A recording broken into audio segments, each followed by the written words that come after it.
sneeze. Hold on.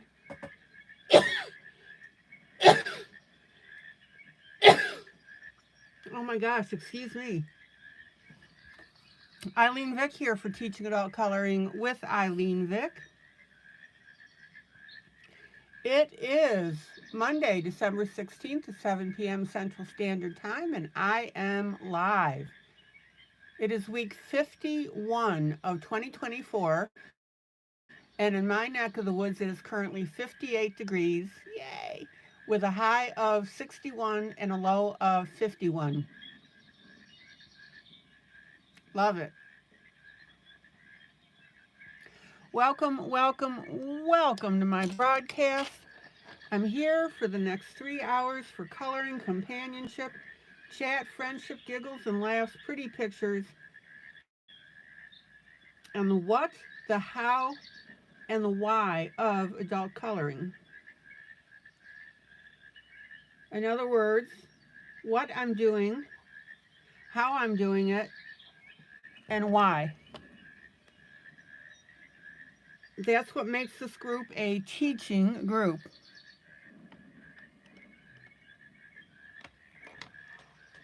Hold on, there we go. Welcome to my YouTube peeps who come in and chat with me. That is always delightful. Welcome to my YouTube peeps who watch this broadcast after the fact, which I know a majority of you do. And welcome to my Facebook peeps who'll see this broadcast when I download it into my group, Teaching Adult Coloring with ILene Vick. Alrighty. Let's see who we've got in here so far. Carmen. Hi, Carmen. Lori, Mamie. Hi, Mamie. Kitty. Soft kitty, warm kitty, little ball of fur. Happy kitty, sleepy kitty, purr, purr, purr. Haven't sung that for a while, kitty.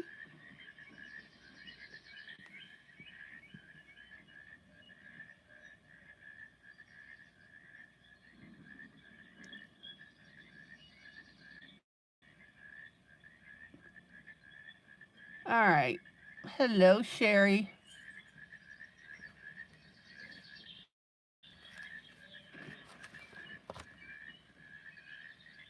Okay, I need to grab a tissue. Hold on a second. I'm going to mute you. You don't need to hear this. Hold on.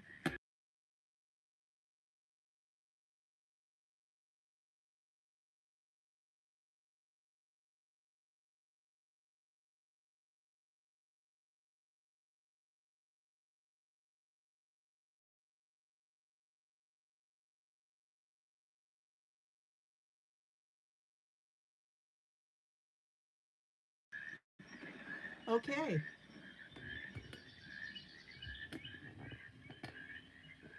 Now, we got a lot on deck tonight. I think you'll enjoy it. I'm going to finish up the last touches of our Santa. Hi, Janie.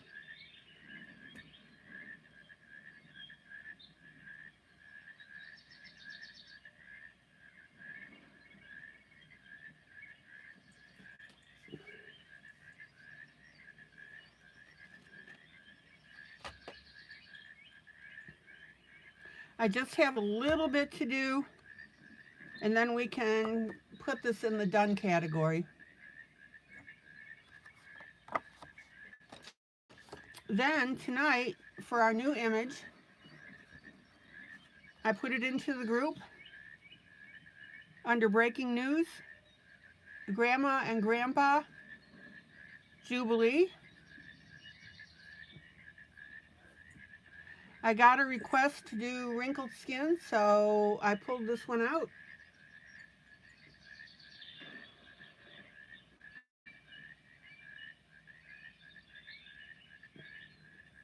I think you'll enjoy it. And then we have our Disney Dreams collection Thomas Kincaid, this is the Disney Princess book. And we are working on Beauty and the Beast. So there's the side-by-side for you to take a look.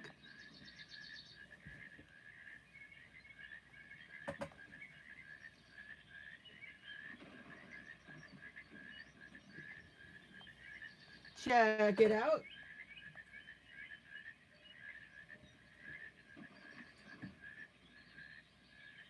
I'm having a lot of fun doing this for you. Okay.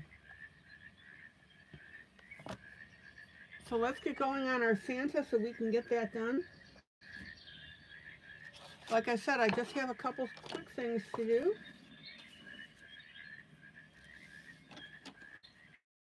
Don't forget your paper towel.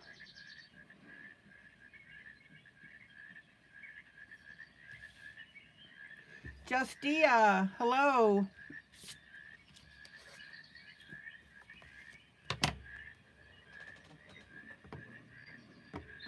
And I was going to grab something, I forgot. I'm going to get some water here.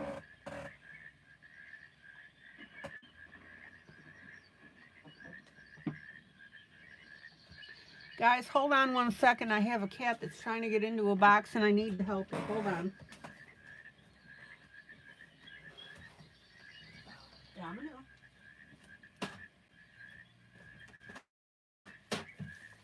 You trying to get into a box?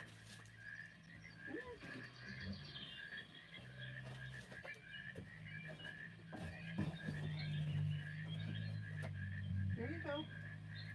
Okay.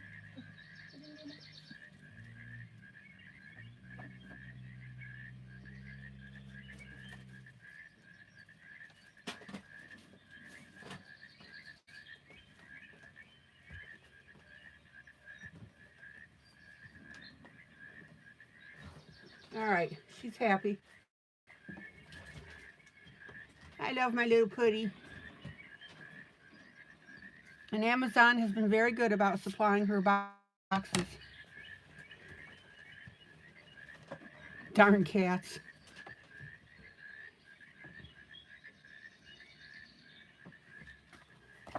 Okay. So I just want to add a little bit up on the stars in the upper right-hand corner.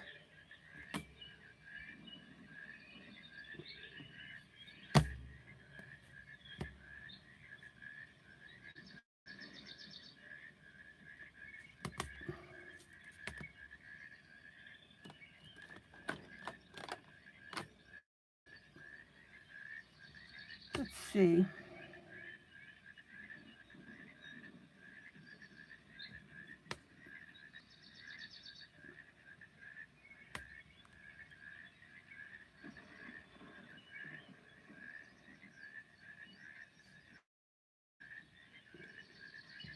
Yeah, I think we can go with that.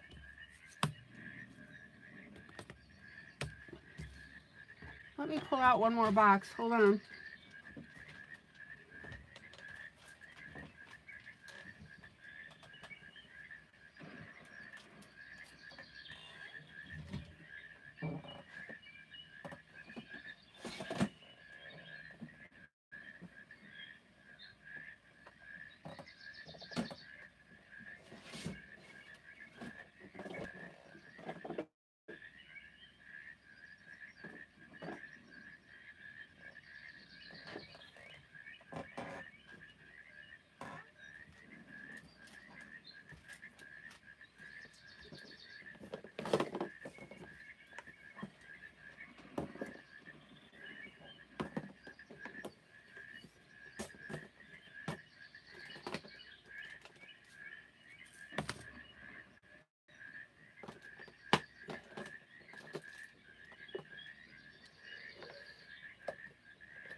Okay.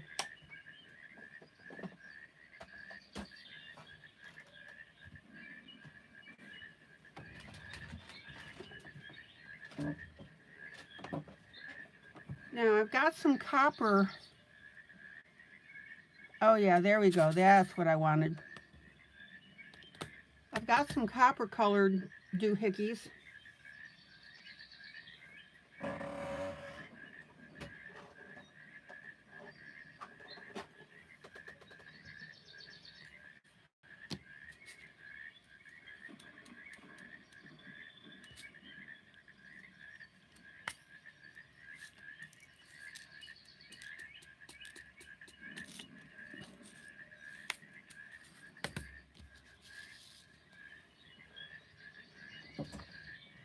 I'm going to add those because I want something a little bit different on the right hand side.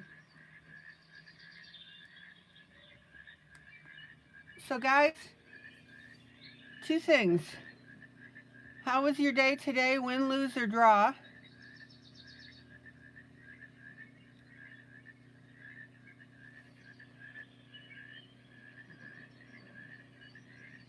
And second of all, does anybody have a birthday or anniversary? All right, let me zoom in to show you. Kitty draw, Justia draw. Oh, Janie had a win. What's your win, sweetie?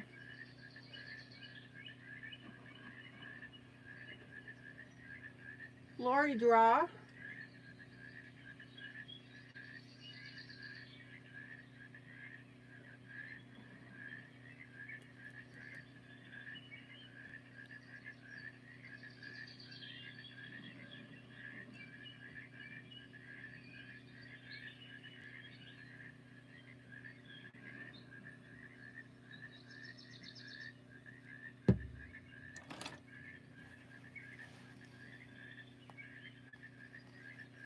Mamie draw. Okay.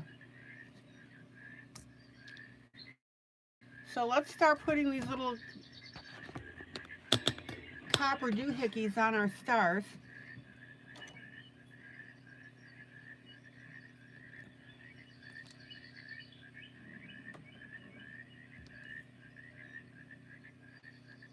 Let me get my glue started.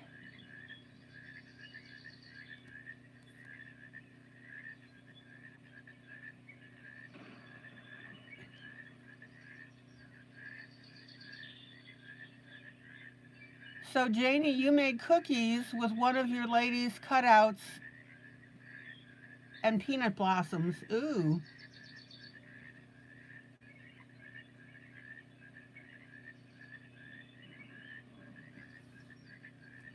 Okay.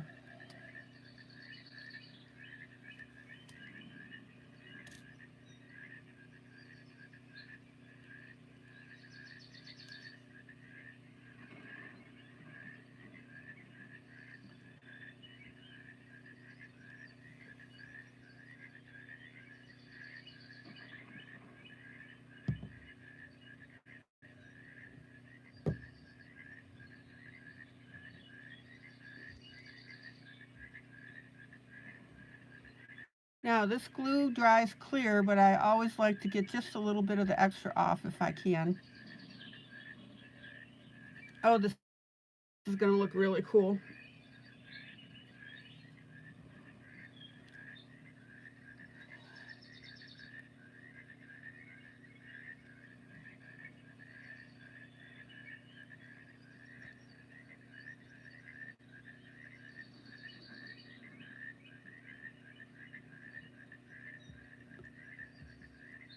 Now don't be stingy with your glue.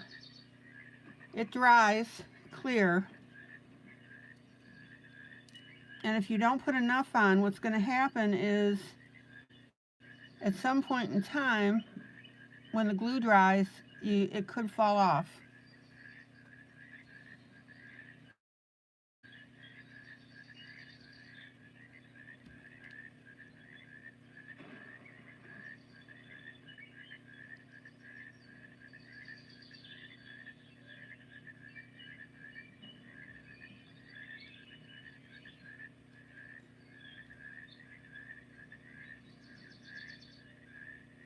Janie, you got your skin acrylic brush pens from Temu.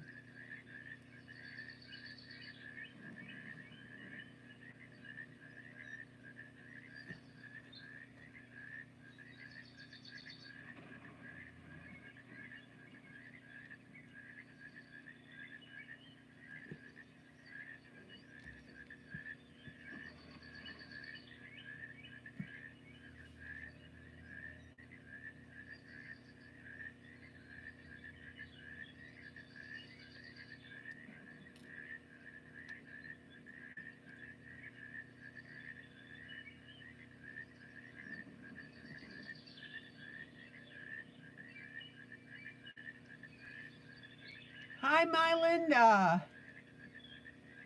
My Linda, welcome to the chat. Thumb number 8. Guys, please hit that like button. And also, please, please, please share this broadcast to your timeline. If you do it right now, when people click on it, they can come in while I'm live.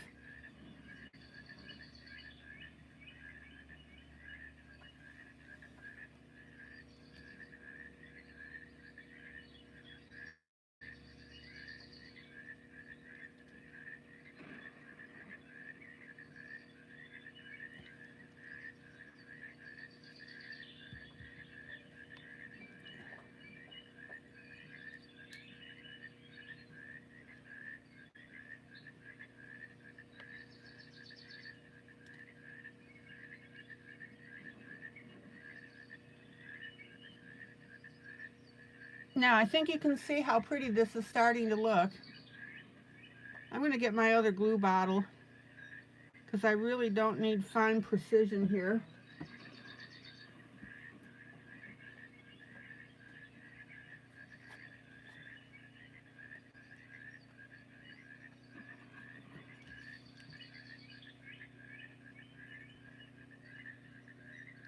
Well, hello, Mary.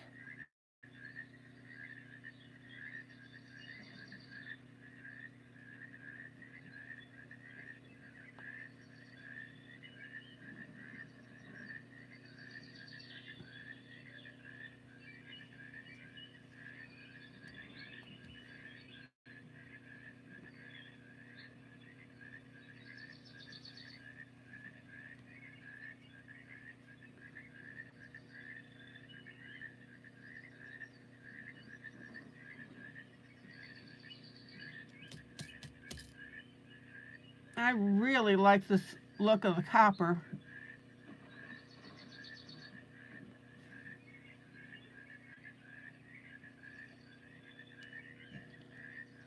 What do you guys think? Do you like it?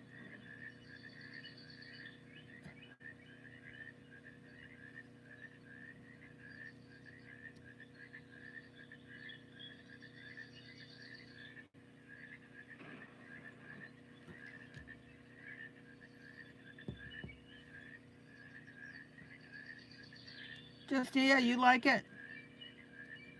Now, remember, if there's something that I put up that you don't like, just say, not my cup of tea.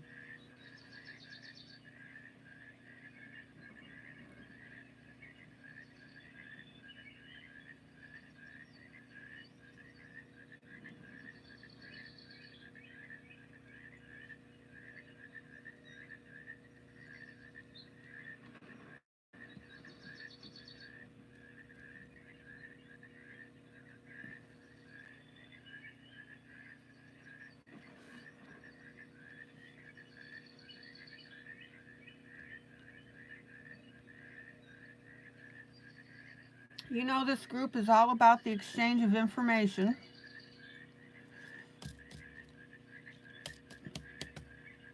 And a lot of fun.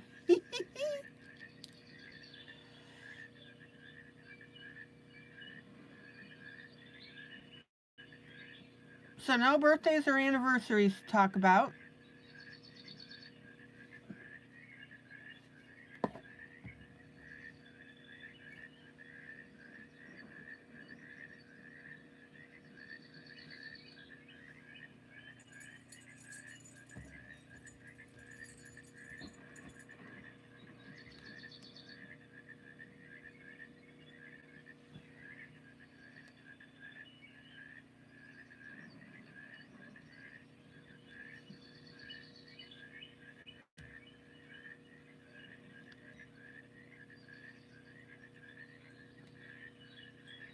We'll get a little bit of this extra up.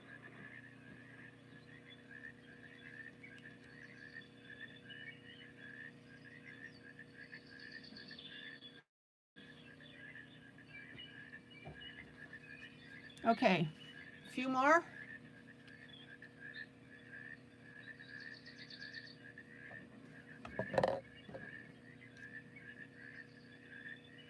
So, my Linda, tell us something fun.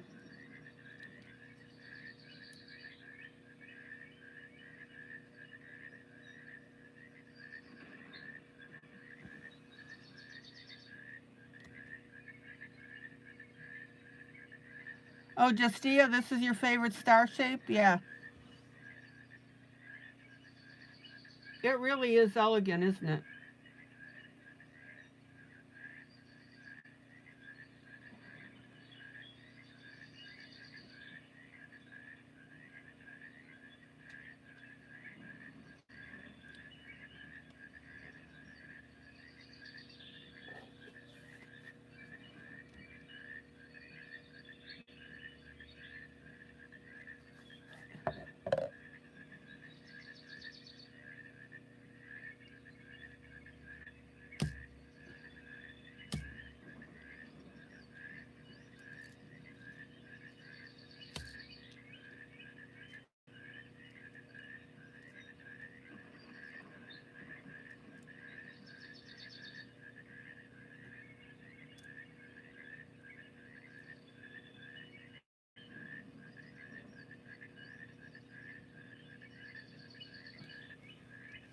Okay. Oh, my Linda, you got part of your Christmas shopping done. Ah,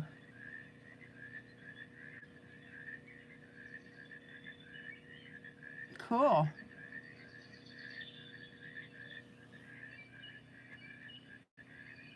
Our community was supposed to have our Christmas parade today, and it is pouring rain.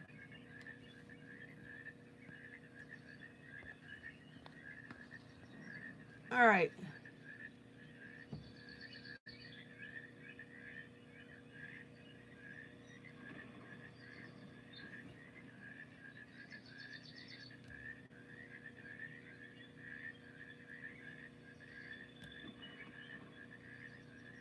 Now, this is where the stars were indicated on the image.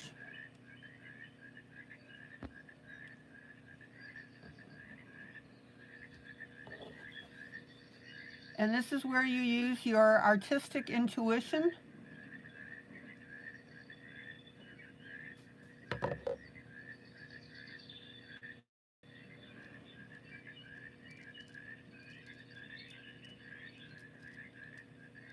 And I'm going to add a few more up towards the top.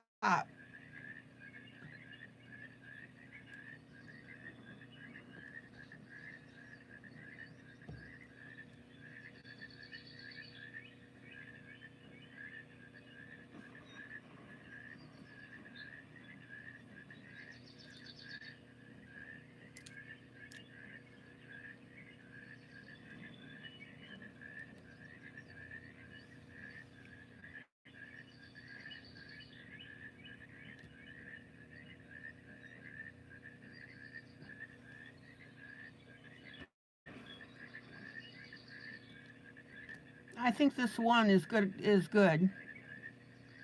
You don't want to overload.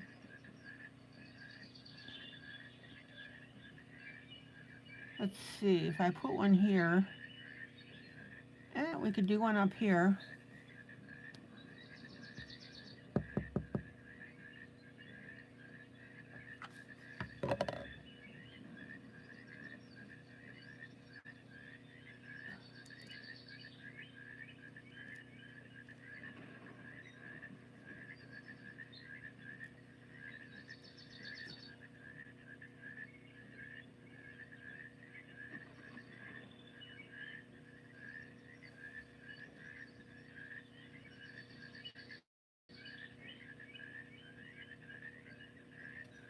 Okay, what do you guys think?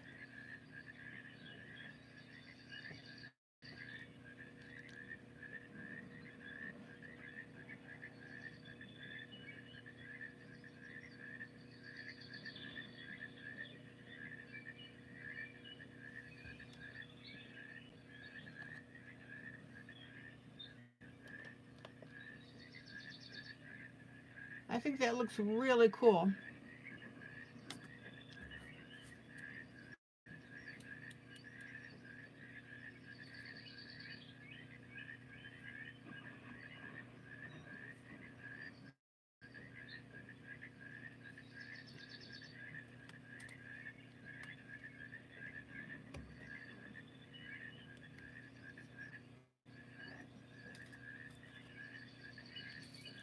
Now, you guys know I always tell you, don't get stupid with your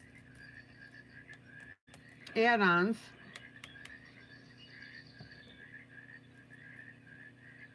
Otherwise, you'll take away from the whole piece.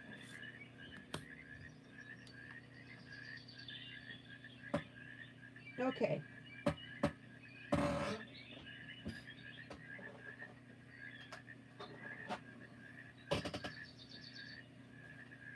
It's a winter chicken dinner. So that glue needs to dry. All right, one last touch on this. And we are done.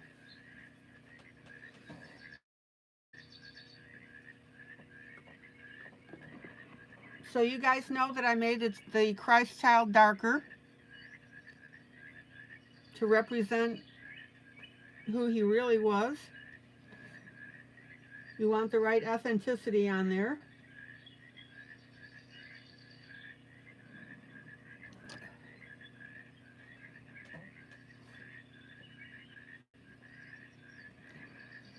Now I'm going to take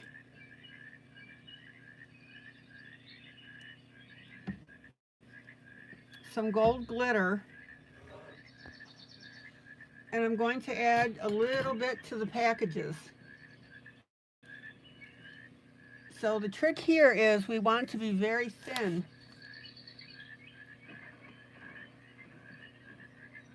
With our glitter glue.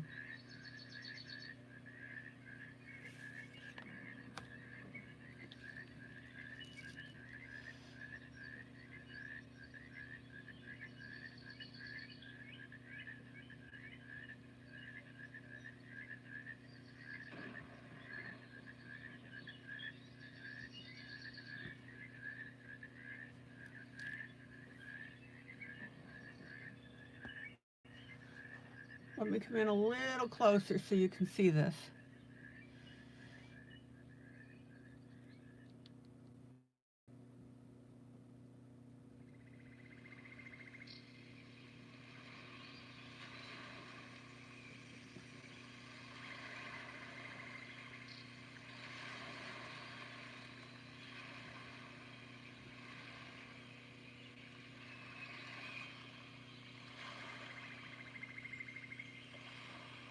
Okay, my Linda, thank you.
Now, remember I told you, you put your best effort into whatever spot you're working on.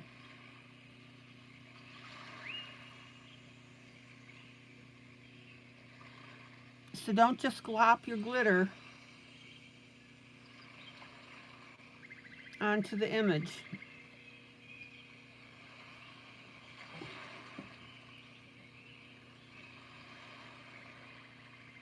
I'm going to take a toothpick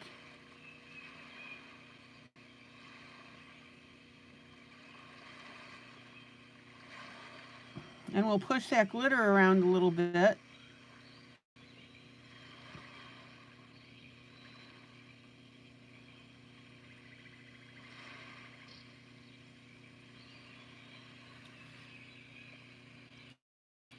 And I'm thinking that that looks pretty darn good.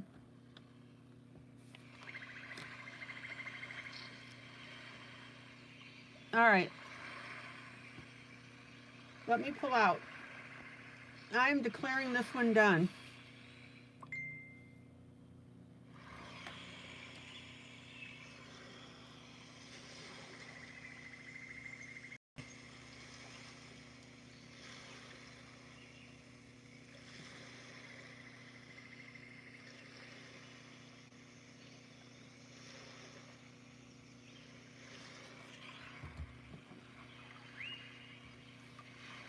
What do you guys think?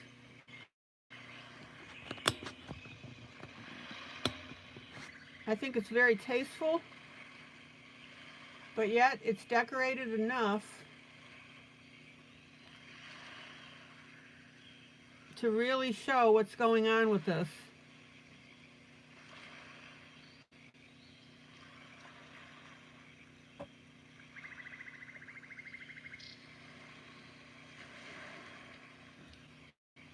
Now, again, when I ask you, what do you think? I'm asking you, are these things that you like to do? And have I given you some ideas?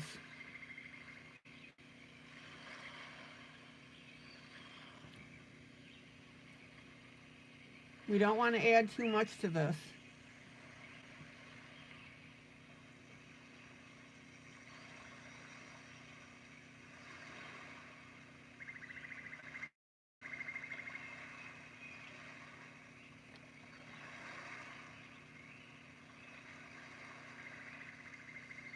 I want you to feel that you can accomplish pictures like this.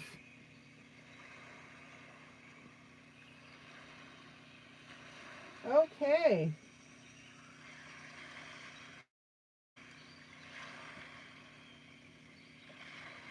Calling this one done. I'm going to set it off to the side.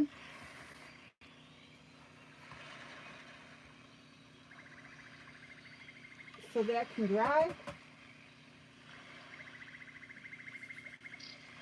And I'm going to bring in our next buddy color.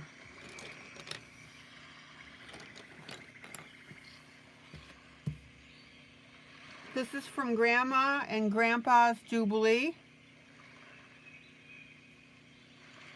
There is a video associated with this. It's a flip through. Mamie can post that for you if you want to go back later and look at it.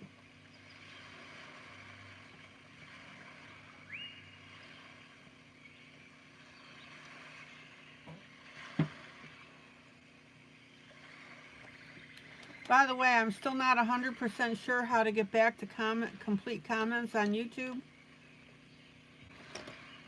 So when she posts that video, you'll want to copy it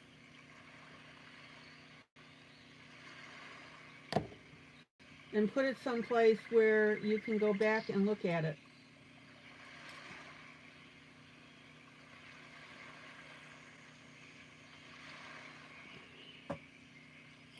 And if you look in our coloring book catalog on Facebook, the video link is also there. No, this is not a new book, Linda. It's been out for a while.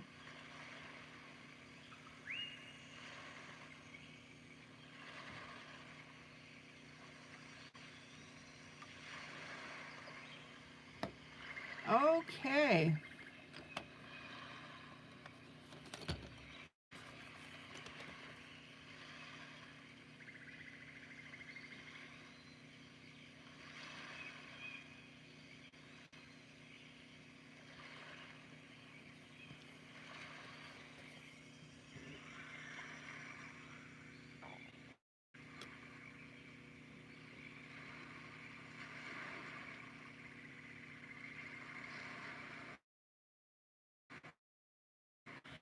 Justia, I Christmas pages.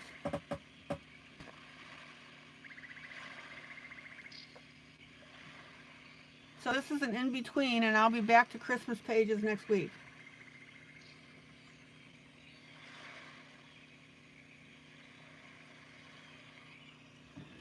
Okay. So what you want to do now, Wally told you to take a selfie and color it. Old lady picture. There you go.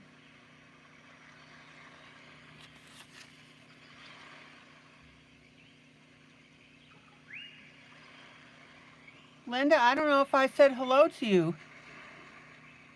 Welcome, the three amigos. Uno, dos, tres.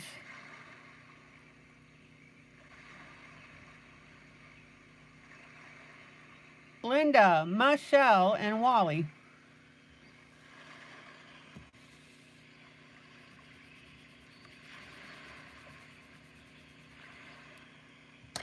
Okay.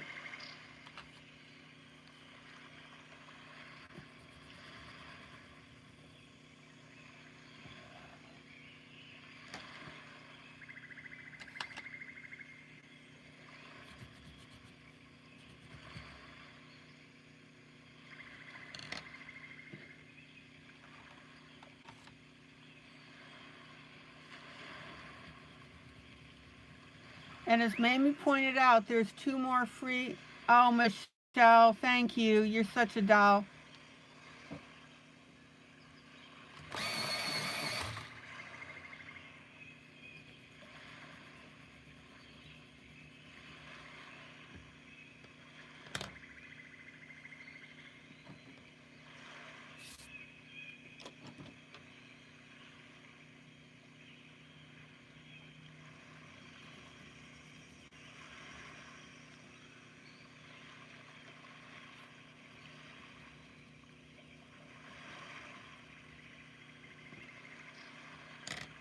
Let's see, that flesh is a little too orangey for me.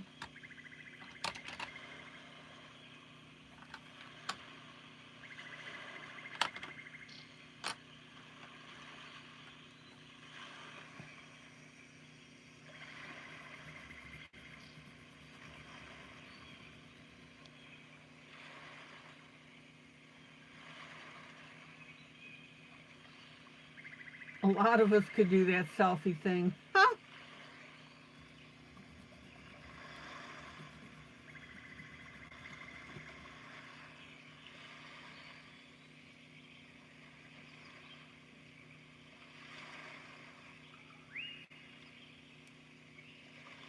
Okay.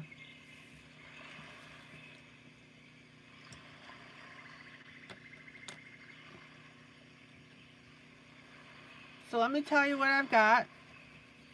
My dark is my Faber-Castell Cinnamon 189, one of my favorite pencils for doing flesh.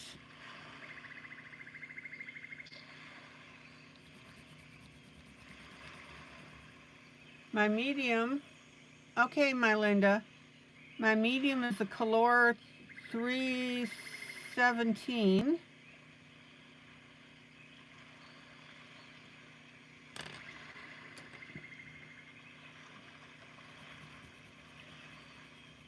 And my light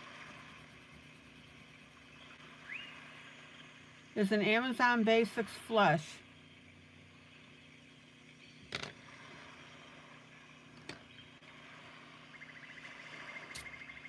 Oh, Mamie, good one. Linda, tell Wally the book says Grandpa too. So say cheese.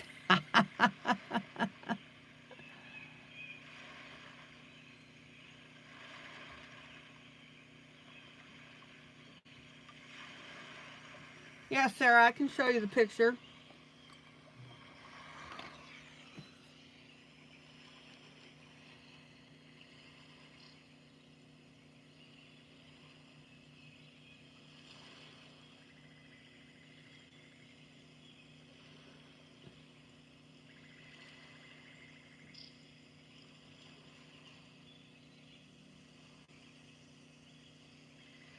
Oh, there we go. Okay. So Sarah just sent me this picture.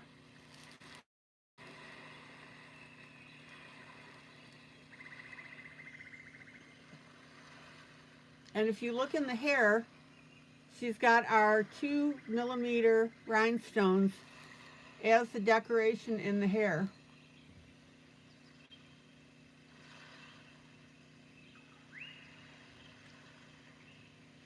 The only thing I would recommend, Sarah,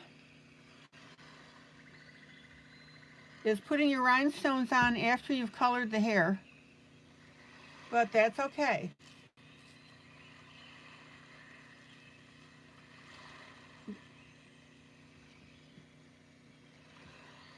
And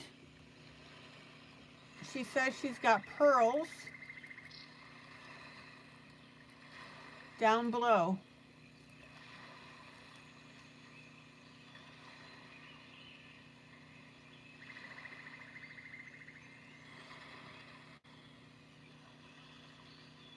There you go.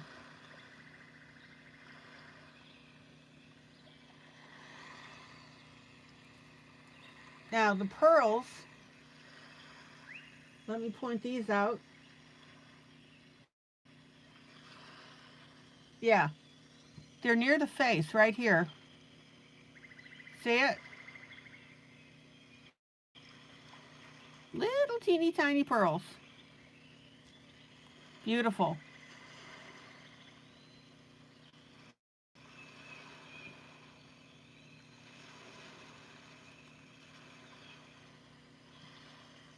This will look really elegant when you're done.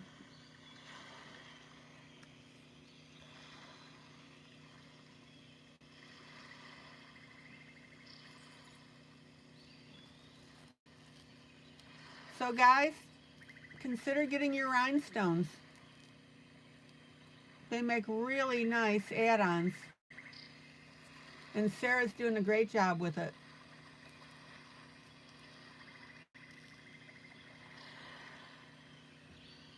These danglies are particularly cute.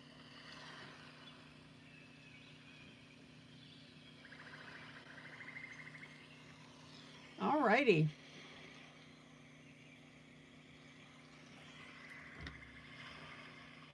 So is everybody clear on our skin colors?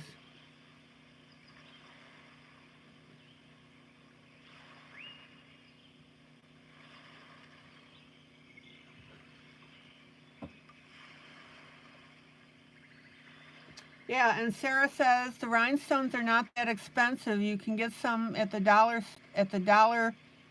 store, Dollar Tree, Walmart, Five Below, and Target.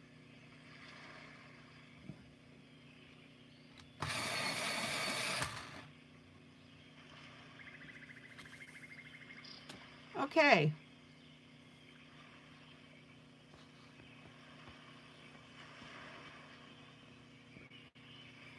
So I'm going to start with my light.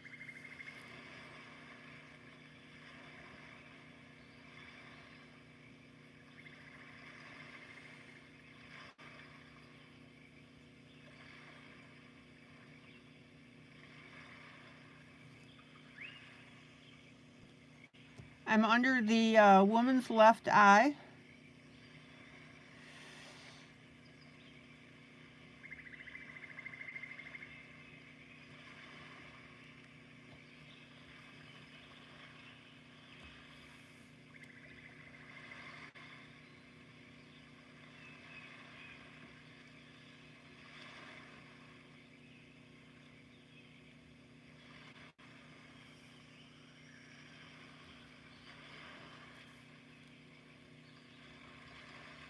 And then we'll come up above the eye.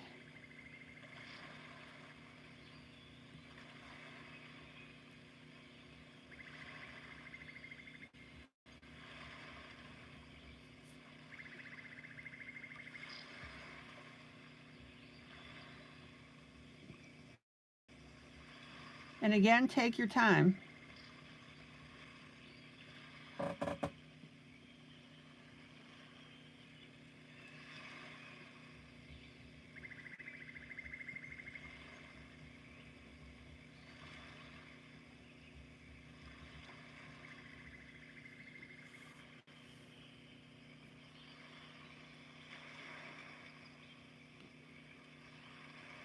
Wrinkled skin is not hard at all to do.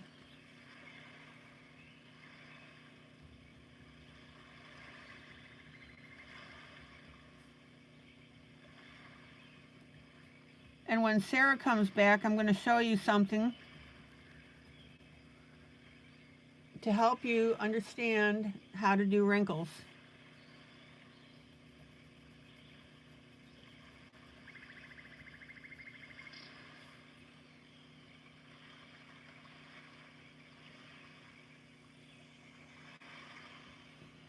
Okay.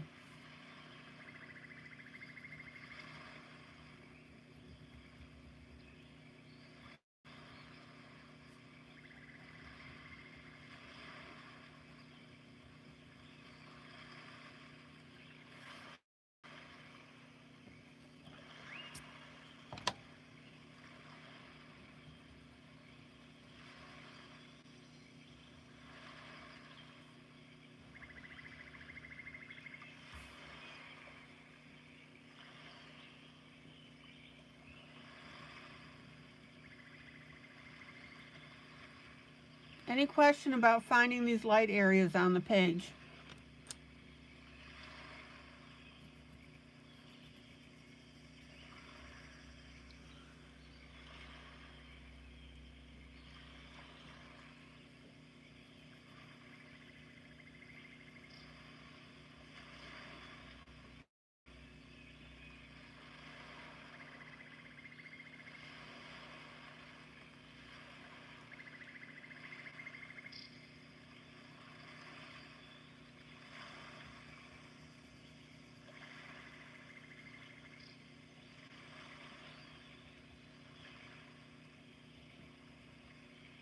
Wrinkled skin is not hard at all.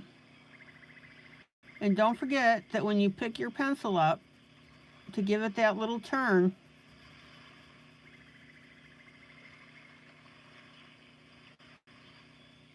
that way it keeps the point longer.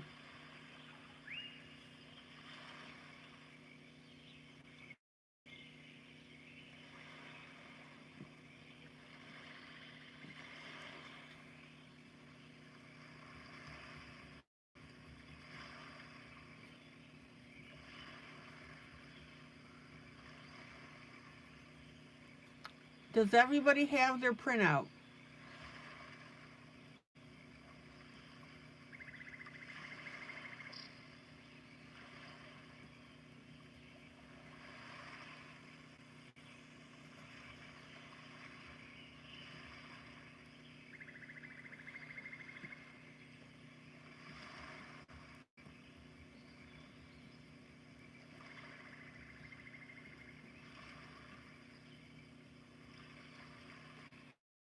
I can already see how pretty this is going to be.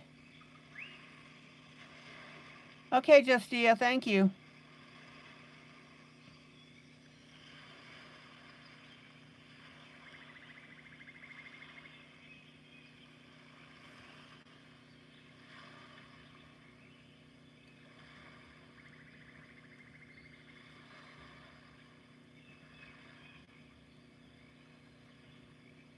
Now, on your chin,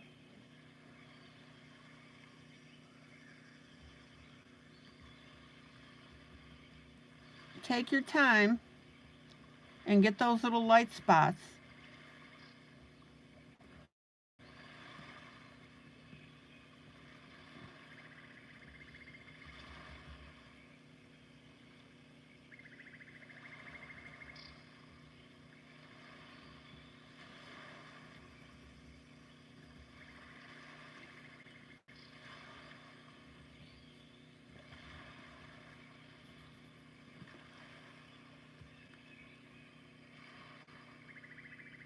Oh, Mamie, you're going to get yours. Hubby will print yours tonight so you can color tomorrow. Okay.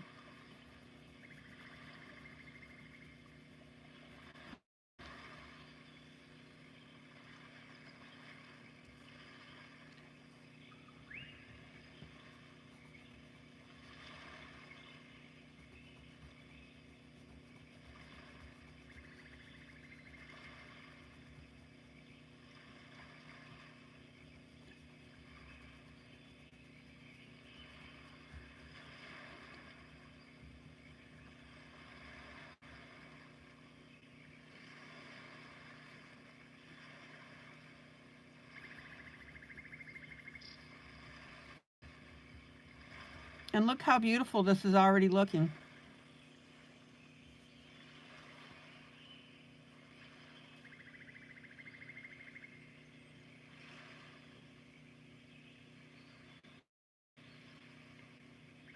Okay.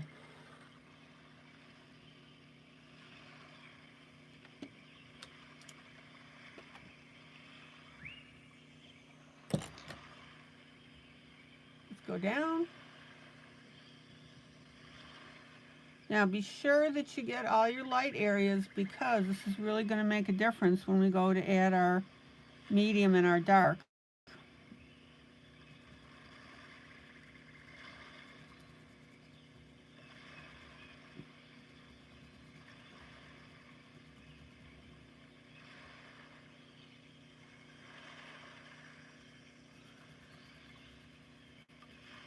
And when you have a large area, take your time. For some reason, when people get into their larger areas on something, they just speed up. Don't do that.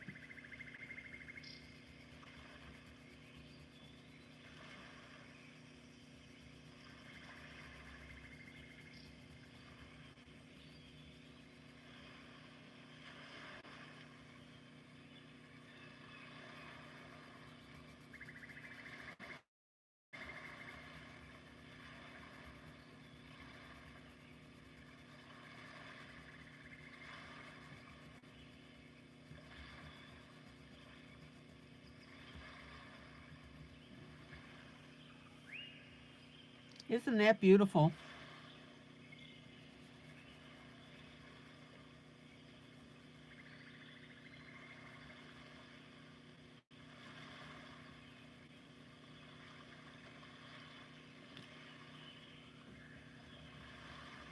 Now, if you're not doing this with me tonight because you want to sit down and follow this tutorial tomorrow, what are you coloring?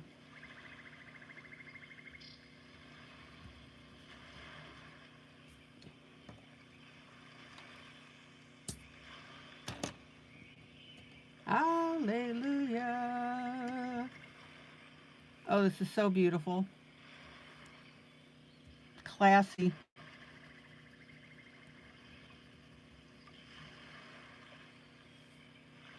Okay, let's go up on the forehead.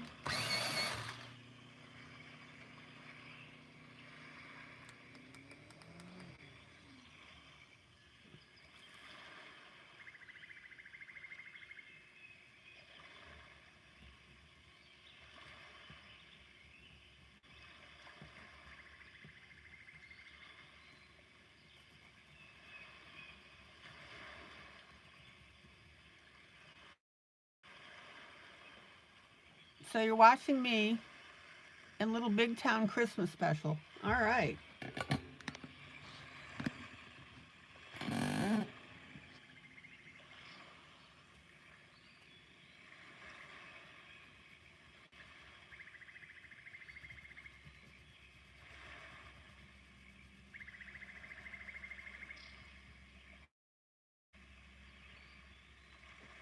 Sarah, you're back?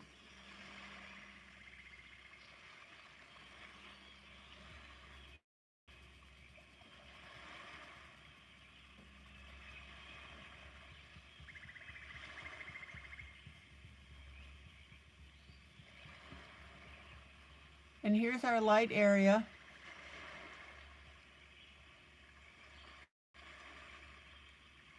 Angela, you're on Thomas Kincaid Painter of Light picture called Spirit of Christmas. Okay.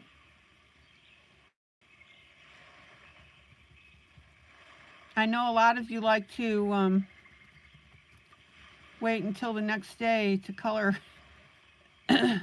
your images.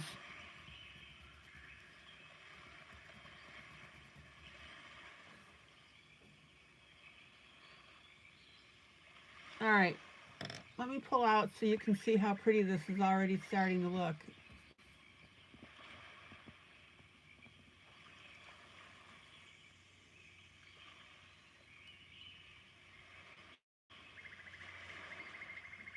Janie, you're doing a grayscale Snow Queen from Julia Speary, The Inspiration.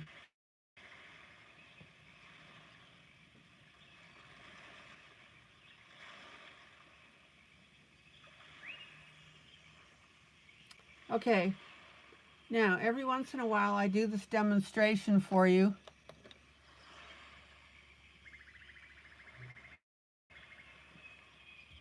So I want to talk about light and dark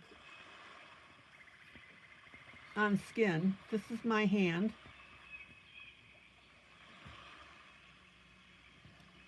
And you can see where it's dark. That's what makes the dimension on the finger. See it?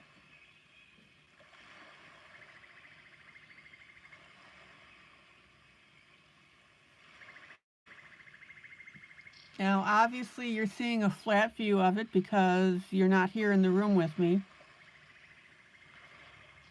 But you can see all the little swirls on the hand. See if I need to come in a little more. Okay. Now, as I bend my fingers, watch this. All those little swirls go away.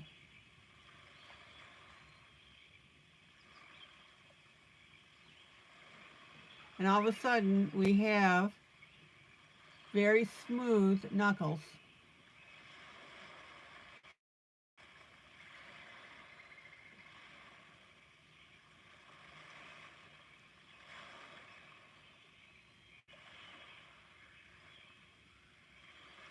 So this is the image that I want you to see when you're coloring skin.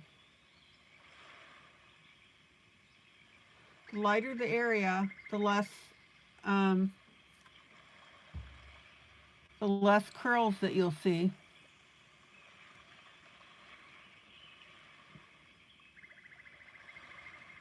Now let me extend my fingers again very slowly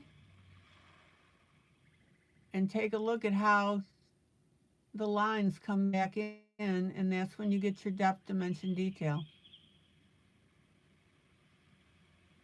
Oop, with glue.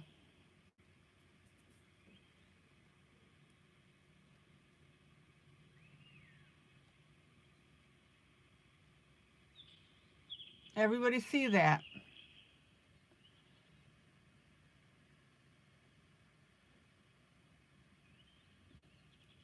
Now, does this demonstration help you?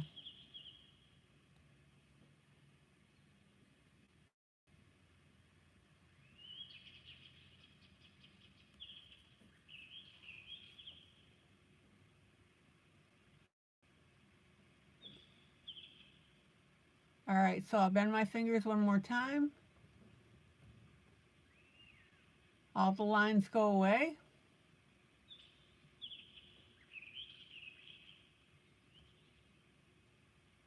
Then I'll extend my fingers again.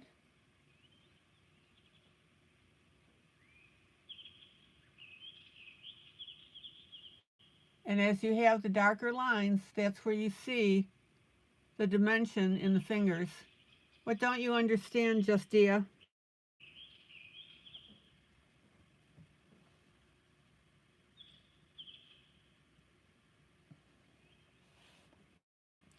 I'm demonstrating how the darker lines create the look of wrinkles.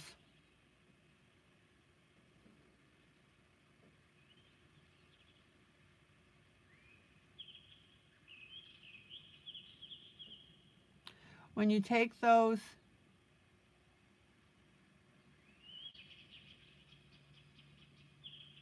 dark lines away, that's when everything looks smooth and you don't see wrinkles anymore. That's the point.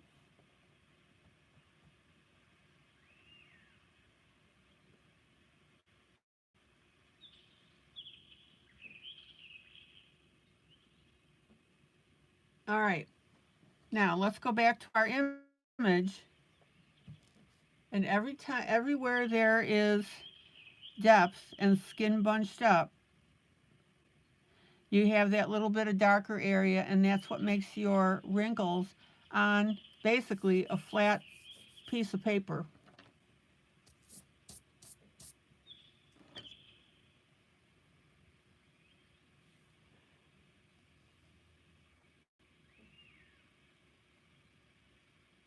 Justia, all I'm demonstrating is how skin that's bunched up looks wrinkled.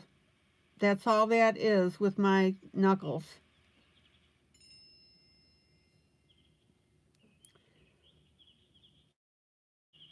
The skin that is smooth won't have any of those dark areas in there. These dark areas is what makes a wrinkle look like a wrinkle on a basically a flat surface.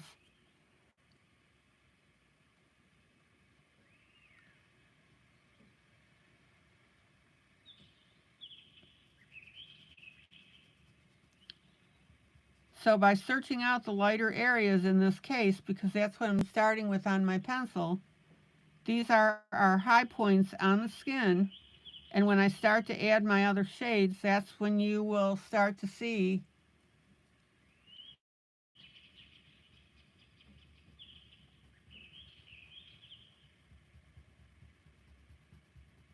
the wrinkles on basically what's a flat surface.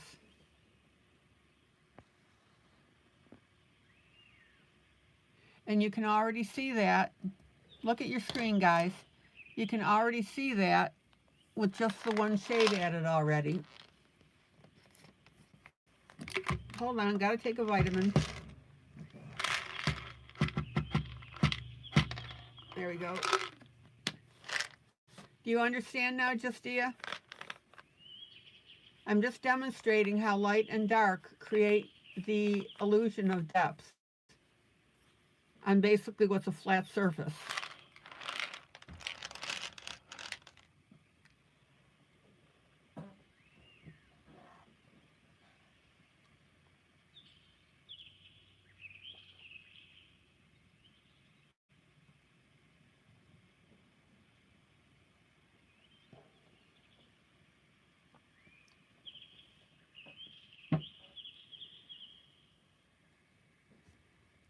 All right.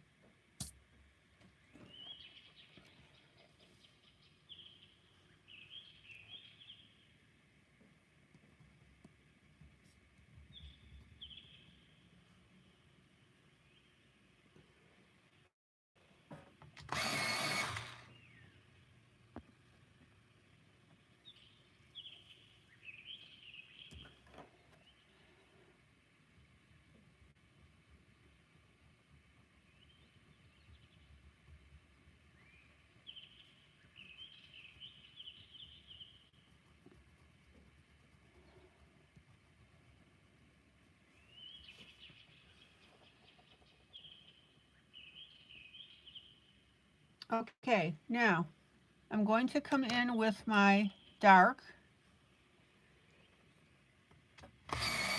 and that's my cinnamon.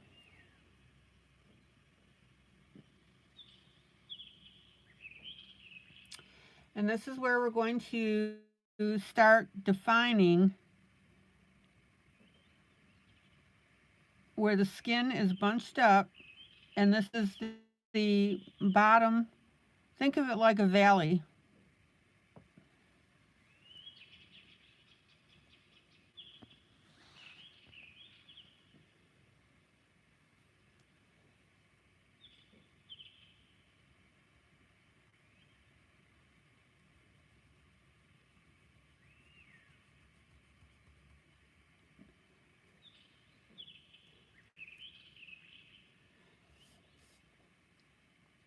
Remember that in our brains, anything that we see as dark, we tend to perceive that as being further away.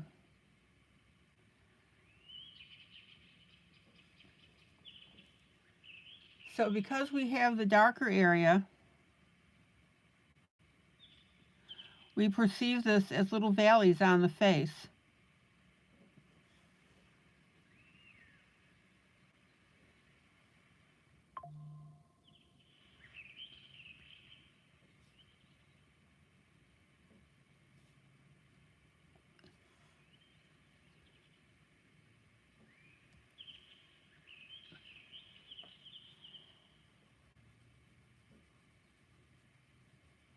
Now, don't come in with a heavy hand, because if you do that, you're going to have a hard time blending this.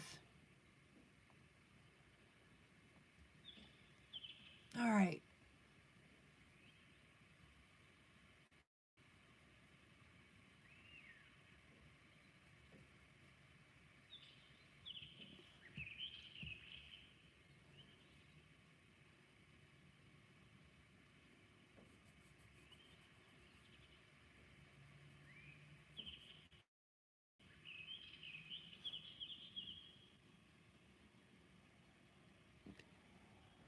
Now, at the moment, this is going to look like it doesn't make sense.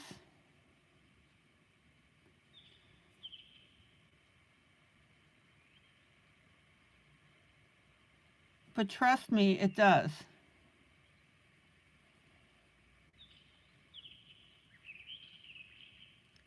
And this is why I keep telling you until I'm blue in the face, never, ever, ever, ever make decisions about your piece quality when you're in the initial stages of coloring it.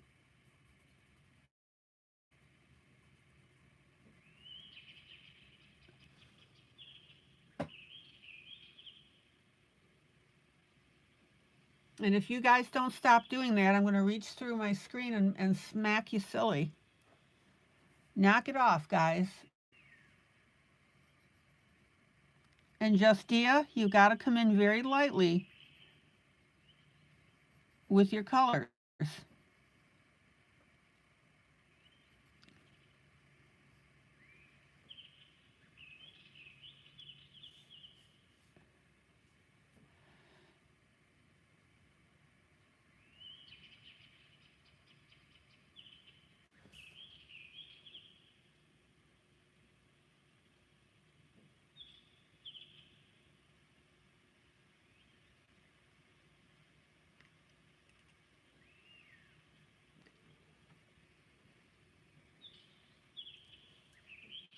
Okay.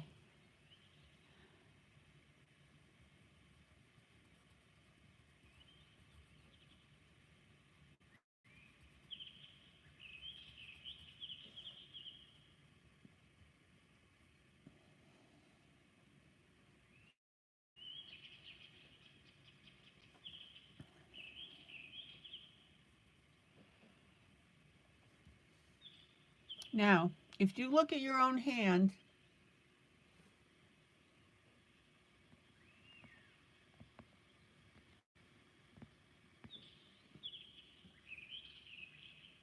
see how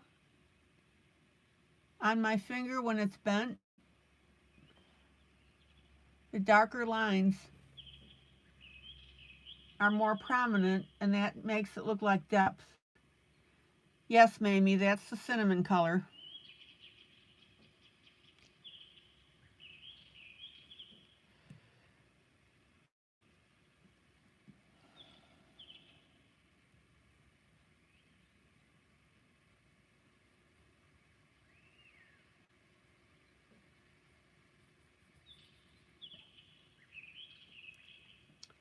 Now, we all know the colored pencils, when you color, is all about layering. That's why you'll see me when I color something, take multiple strokes over the area.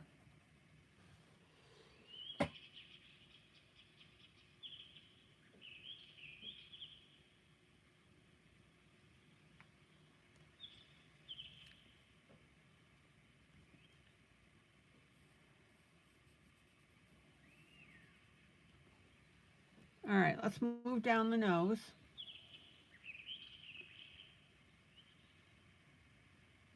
See how I'm making 3 and 4, sometimes 5 stroke passes.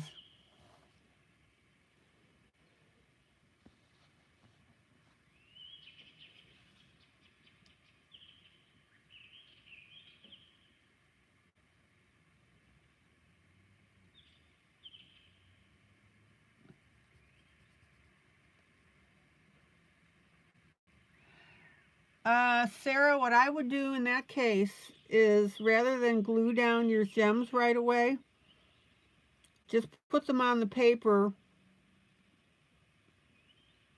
where you're going to put them without gluing them down, and that way you can see how it'll affect the hair color.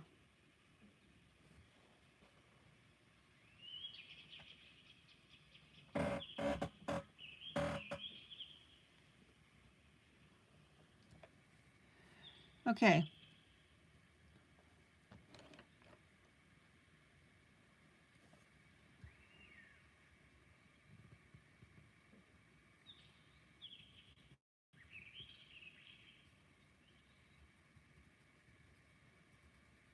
Now we've got little pockets of color.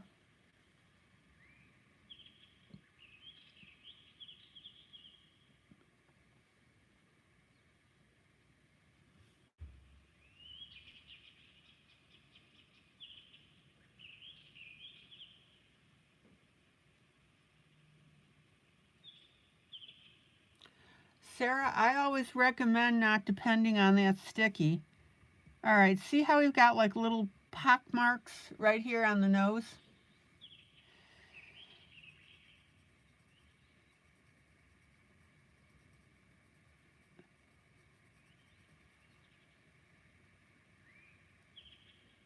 I always glue my rhinestones down.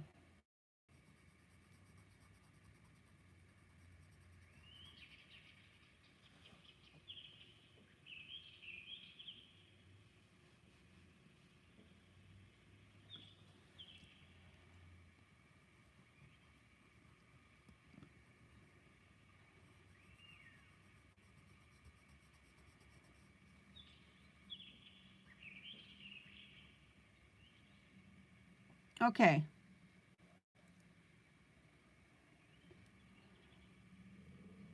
Now again, keep turning your pencil when you lift it.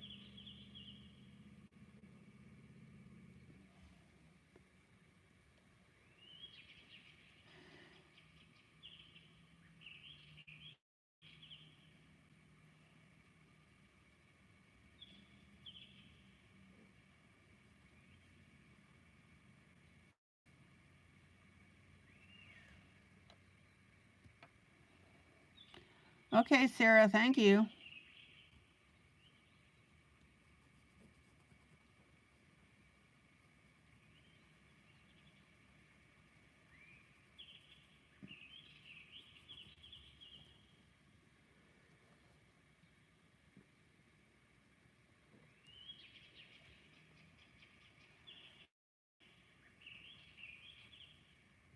Now remember, when you're using a pencil, for example, the dark shade on your dark part of your grayscale,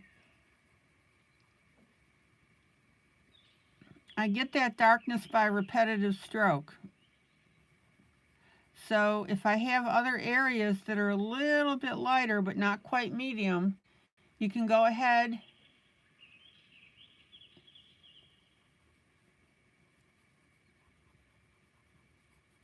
and still use that dark pencil.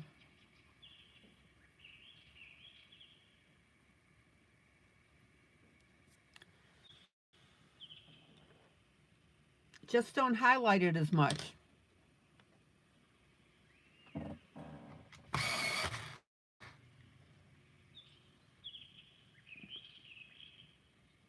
The color I was just using is Faber-Castell Cinnamon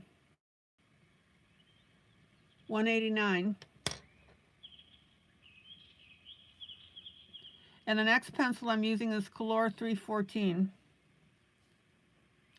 Now, you guys know that I normally don't call out pencils because I know not all of you have the same brand.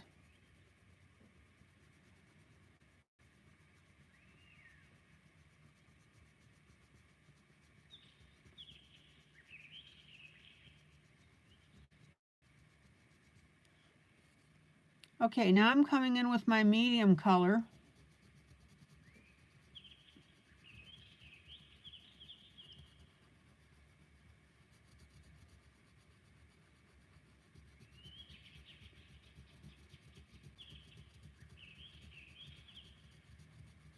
And I want you to see that I'm coloring right over my cinnamon. That's where the blending is taking place. We don't want these crease lines to be harsh.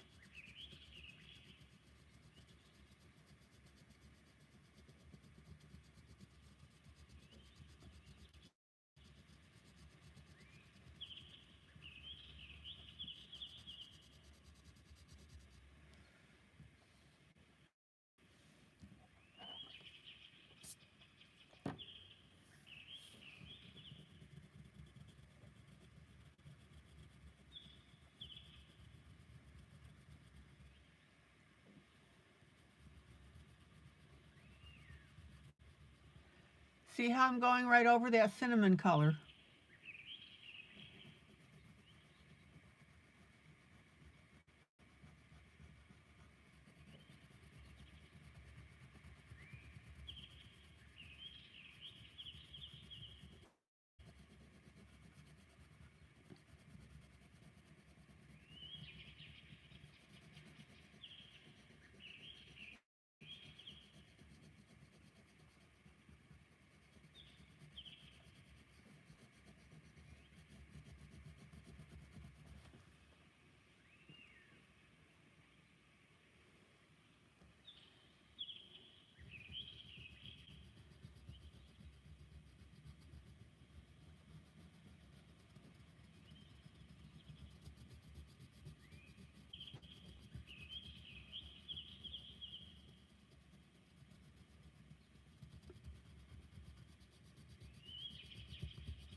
Any questions?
Now, it looks a little funky right now because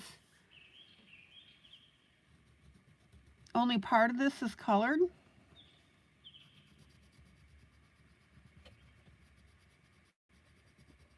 But trust me, when we get to the more areas done, it's all going to come together and make sense.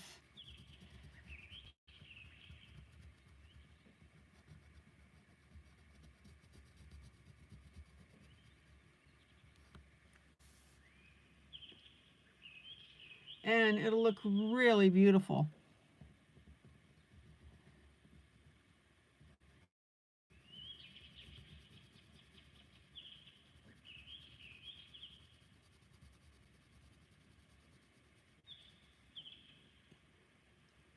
Okay. Let me pull out. What do you think so far?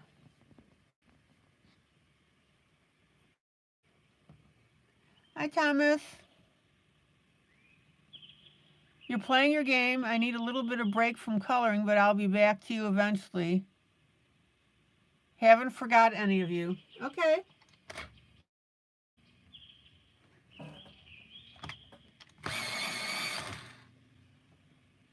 Glad you could drop in and say hello.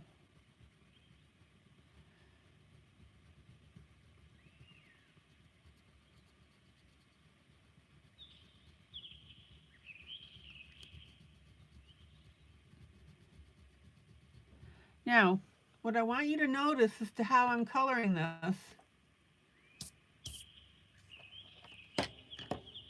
is I put the light in, then the dark, and now I'm using the medium to blend both of those together.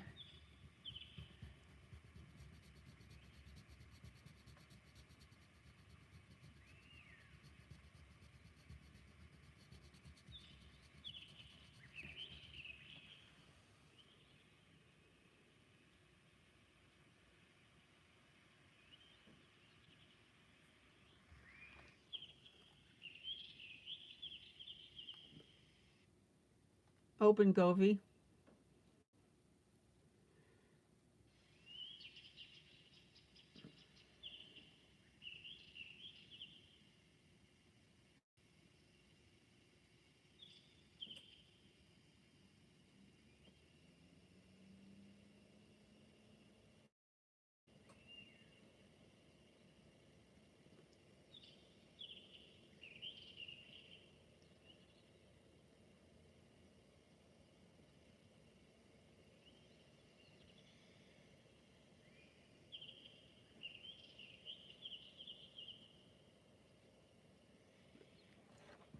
Now,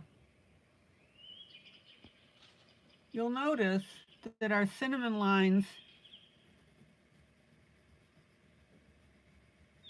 look a little harsh, right?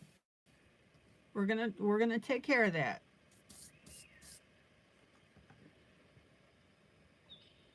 This is why I tell you, don't come in heavy when you're doing a um, dark on your image.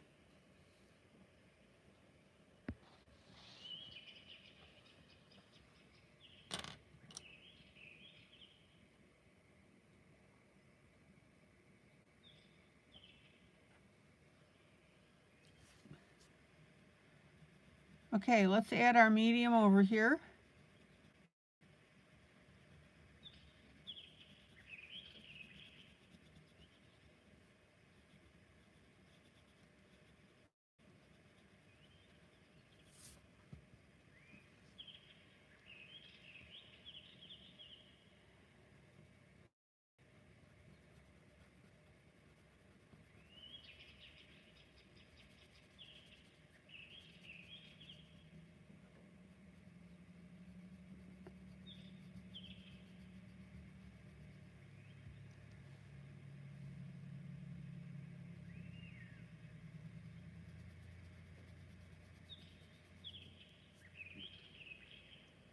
Isn't that beautiful?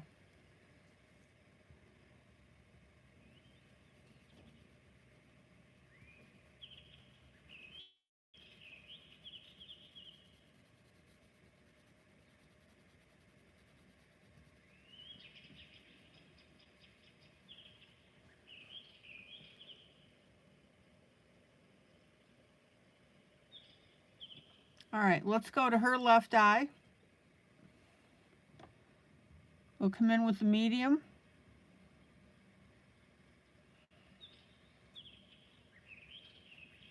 And we'll blend and smooth that out with the dark that I've already put in there. And if you need to come back and touch up your dark a little bit, that's fine.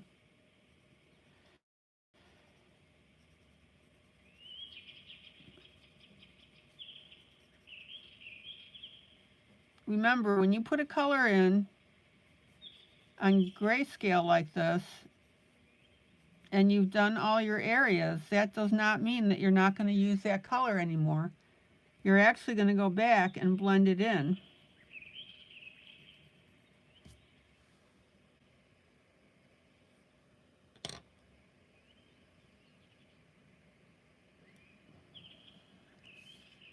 Now, right now, I'm doing my medium areas.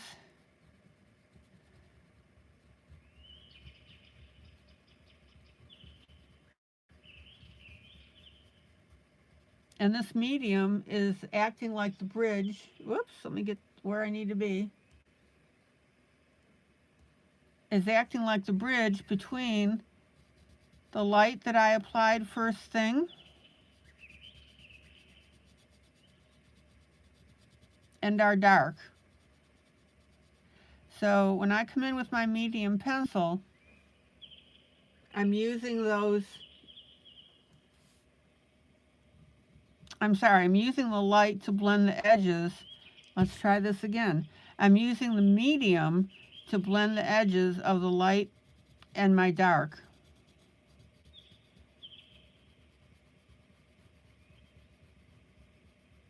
And we've talked about the definition of what a proper blend is when what?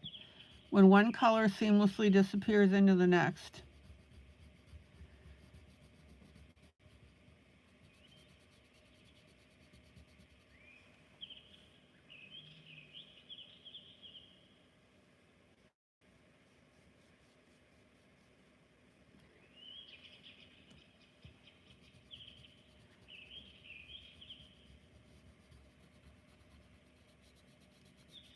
So Mamie's going to remind you where you can get this image, and I also gave you 2 additional freebies.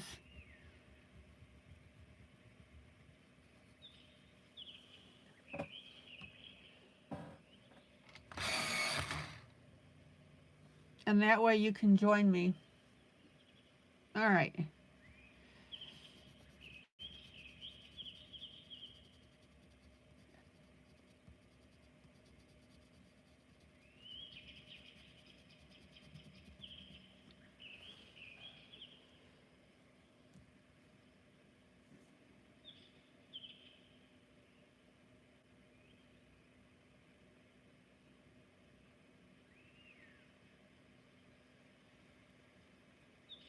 All right, Lori.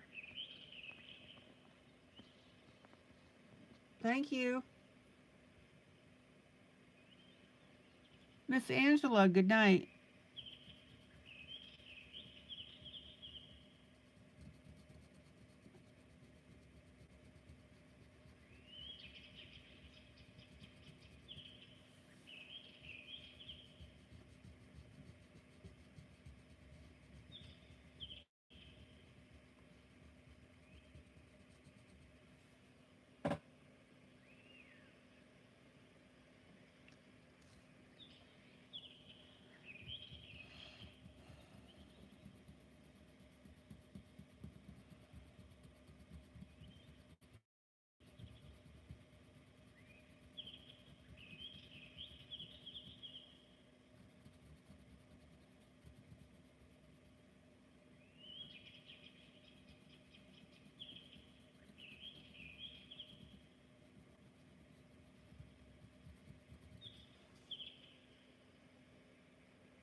And again, don't forget to turn your pencil.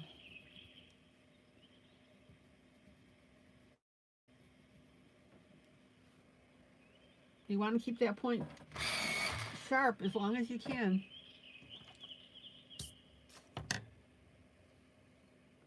And that's going to be especially important when we get into this hair.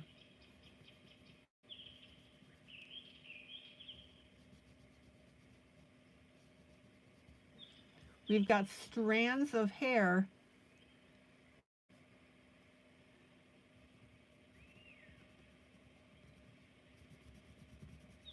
that are dangling over the face. So we want to make sure that we get that flesh color in between them so that you see that dangle.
Now we've got quite a big area that's a medium.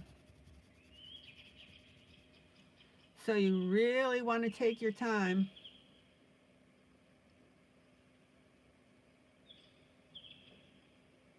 Oh, it's these kind of spaces that I worry that my Prismacolor pencils will be too soft.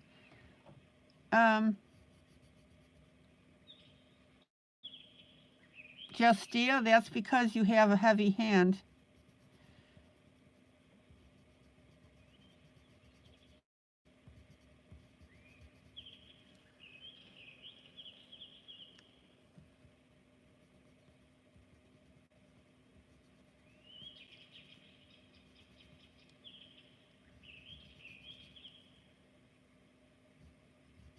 Prismacolors work just fine in small areas.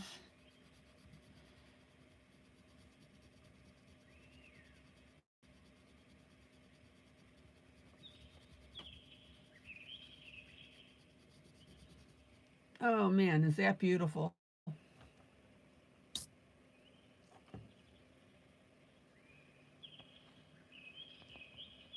So guys, what do you think?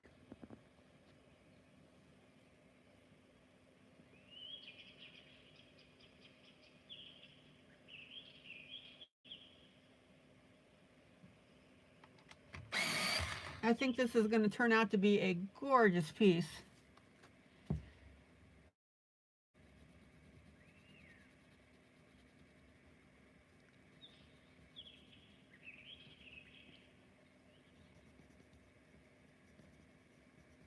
Justia, you absolutely have got to change the pressure you put on your pencils. I mean, there is just no two ways about it.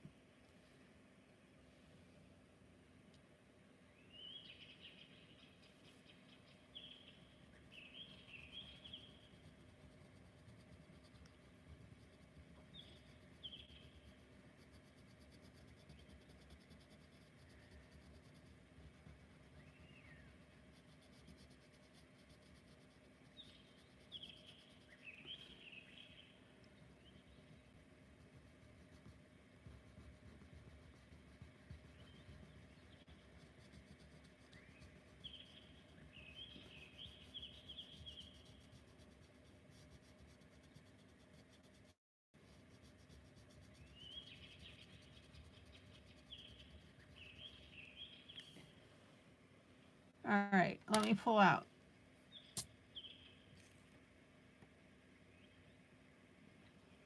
Oh, Thomas, you had a win today. Excellent.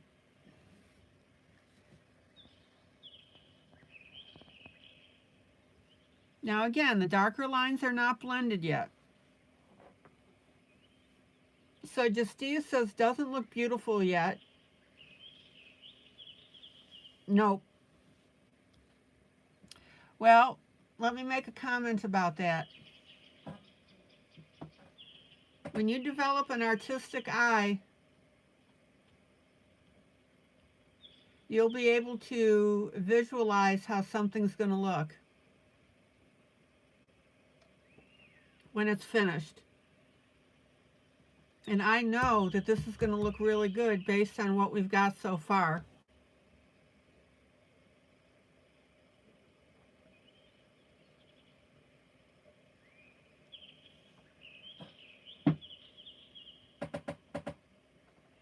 So that's why I can tell you that I know that this is going to turn out well. I'm going to use my finger here to blend.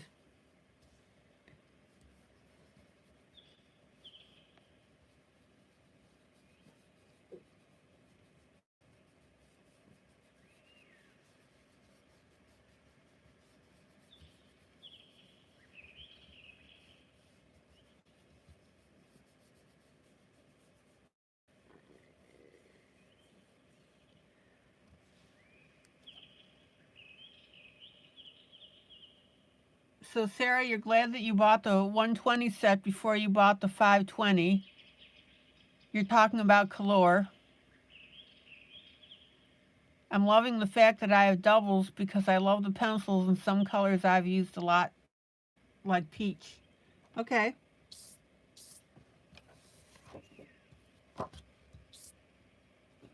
Any questions before I move on to our next piece? This broadcast tonight is just flying.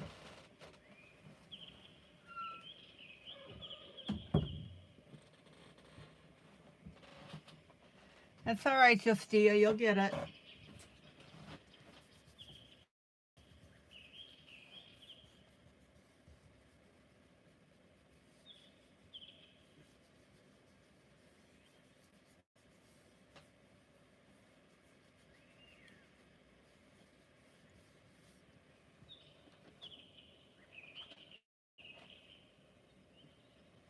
Oh, you hit the like.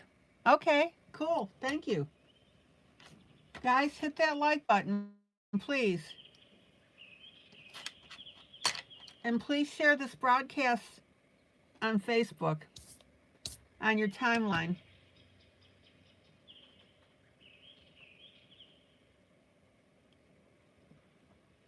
Okie dokie.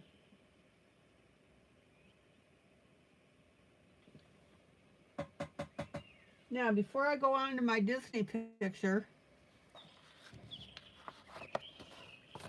now that my Santa is drying the glue on it, this is how this is going to look.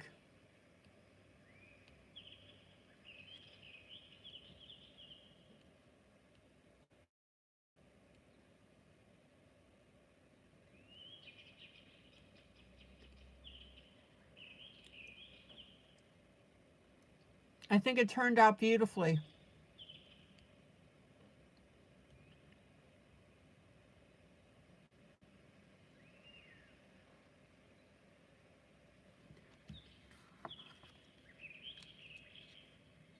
My glitter's still drying.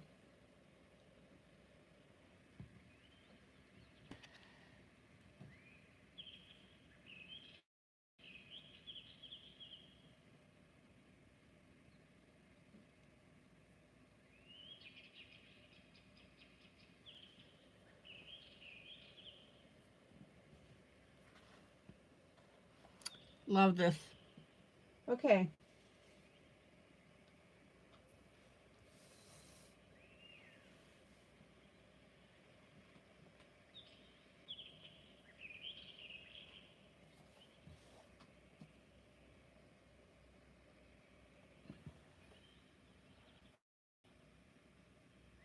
Janie, good night.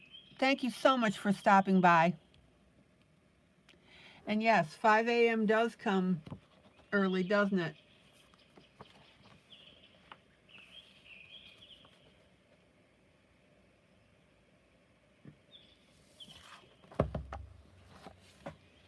Okay, Disney.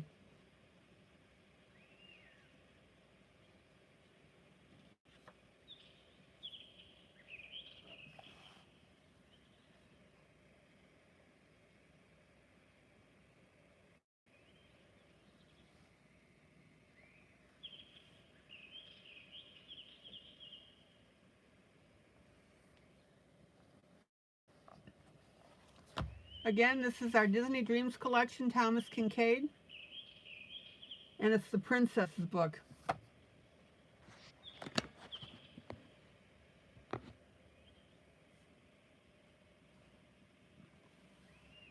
Sarah, can I please have the link? ILene,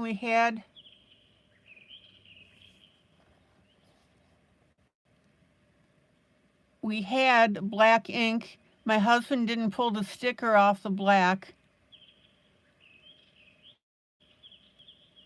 Now they think I need ink because they sent me an email about mailing me ink.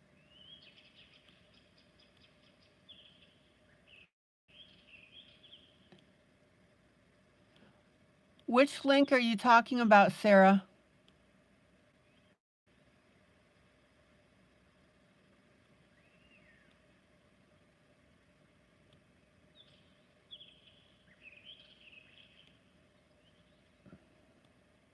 So you found the black. It just turned out that he hadn't pulled off the protective sticker.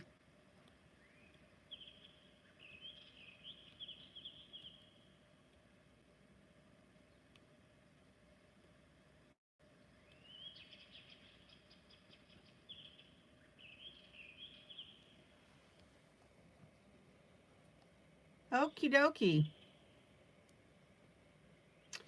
So I'm going to work in the upper right hand corner where we've got these boats.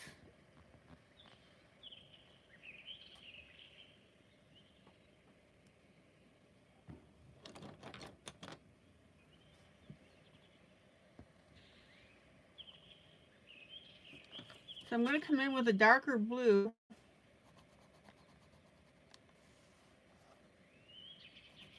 Let me swatch that for you.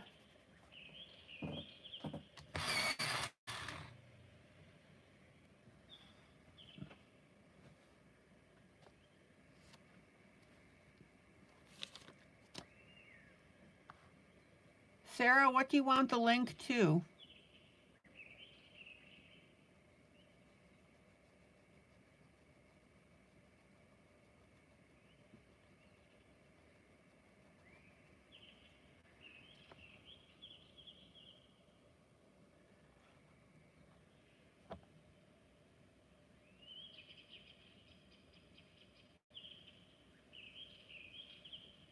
Oh, you want the link to the old woman. Okay.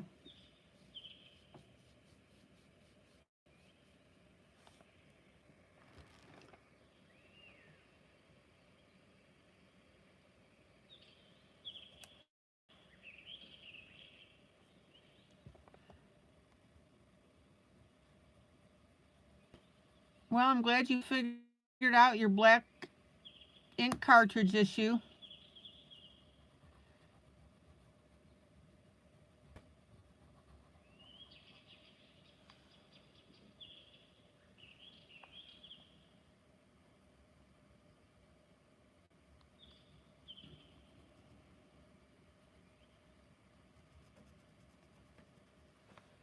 I'm going to put a little piece of paper here.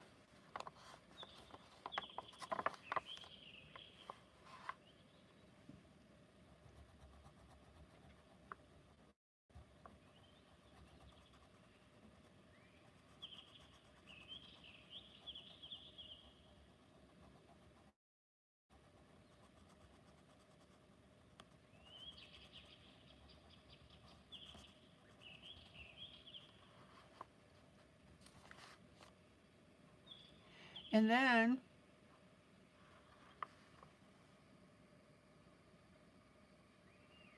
Justia, are you calling it an evening?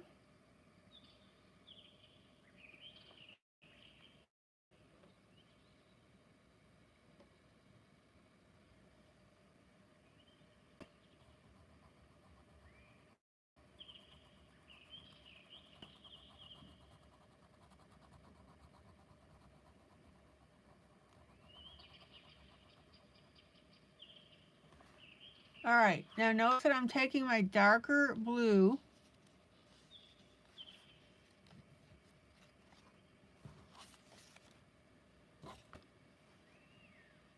and I'm taking it across the top of the water.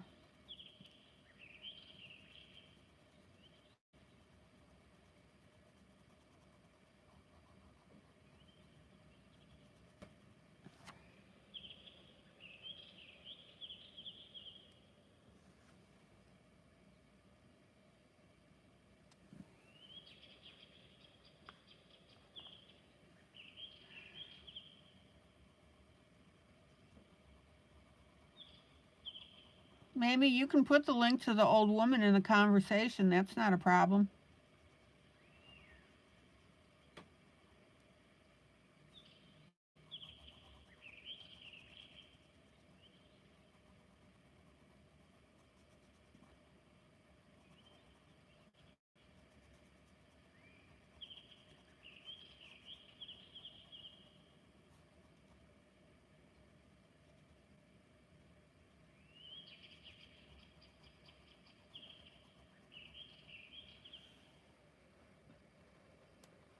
Okay, check out how we have the lighter and darker blue, which makes this look terrific.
All right.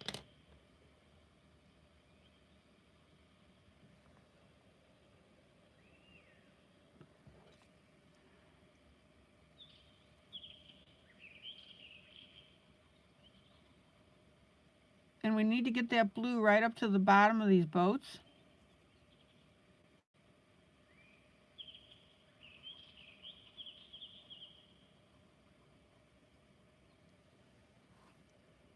And then I'm going to take my Payne's Gray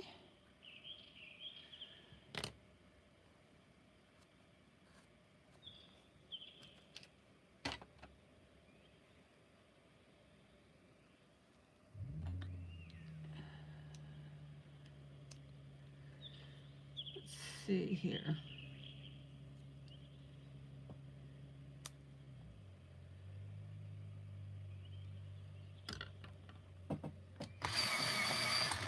And I'm going to run it along the bottom of the boat.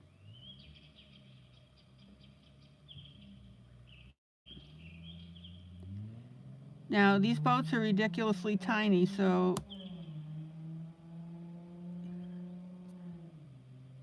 don't worry about getting it exact.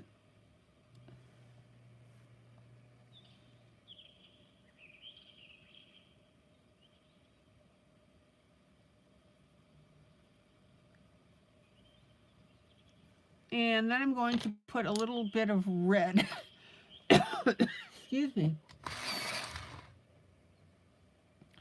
inside the boat so that they don't get lost in the sauce.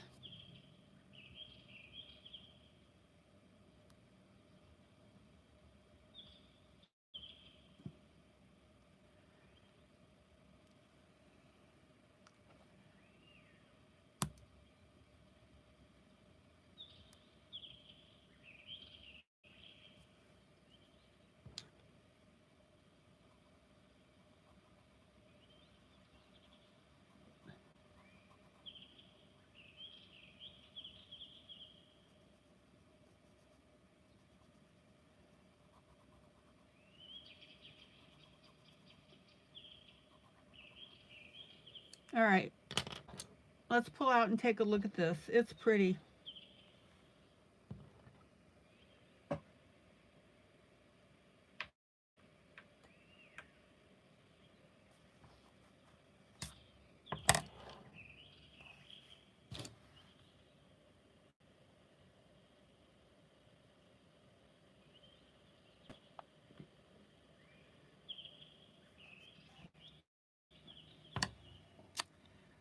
Okay.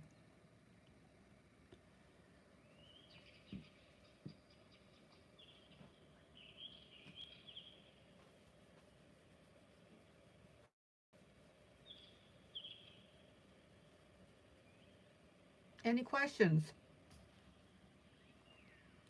I'm going to start to color in this urn.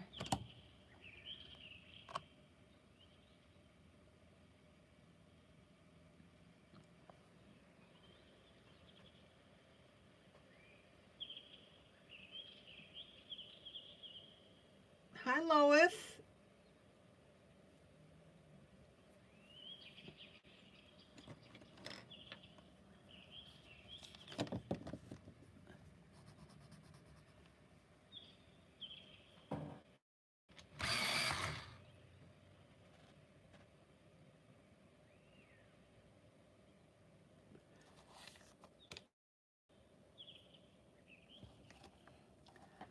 So I'm going to start with my highlight areas.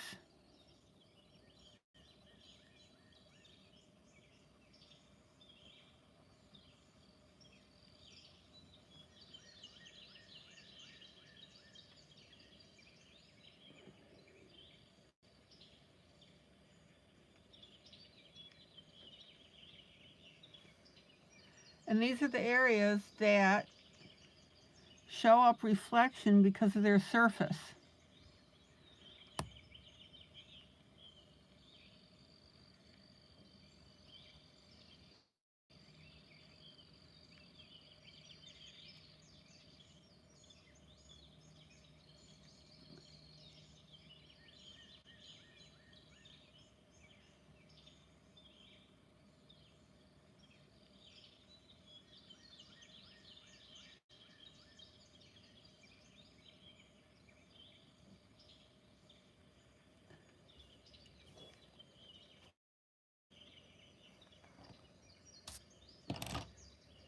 All right, let me come in here.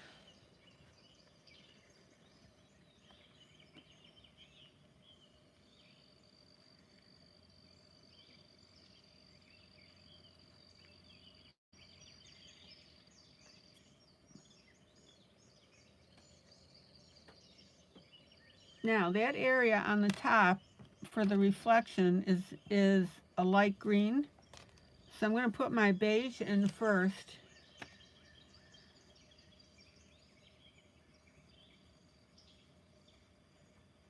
and then we'll put some green on top of that. And that's representing the reflection from our little tree here.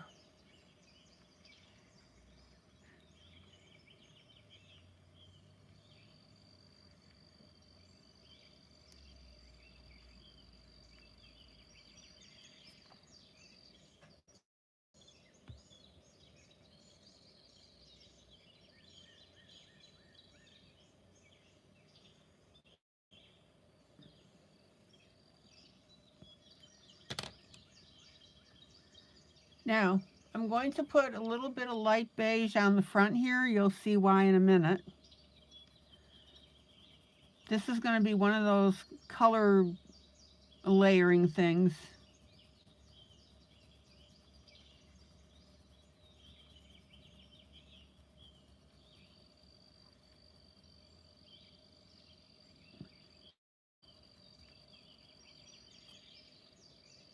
And then I'm going to come in with a medium gray. Now remember, it's all about combining your colors.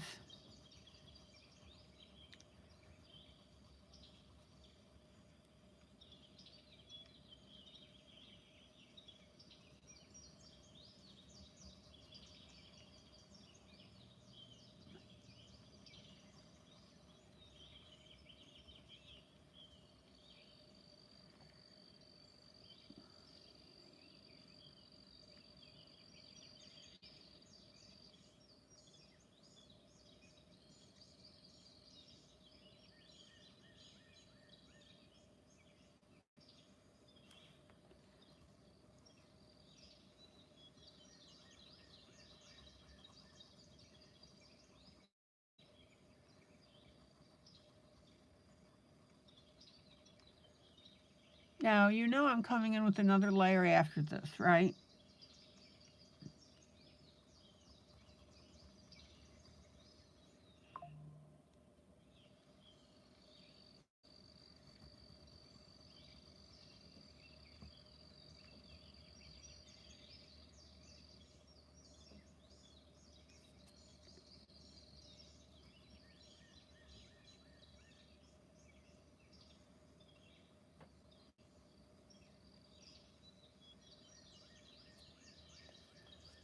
Okay.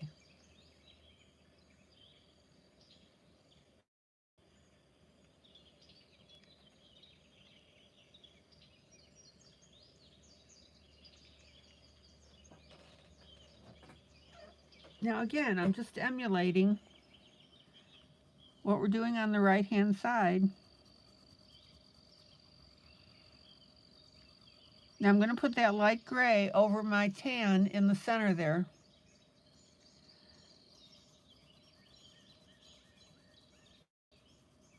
And that's going to create a whole different color.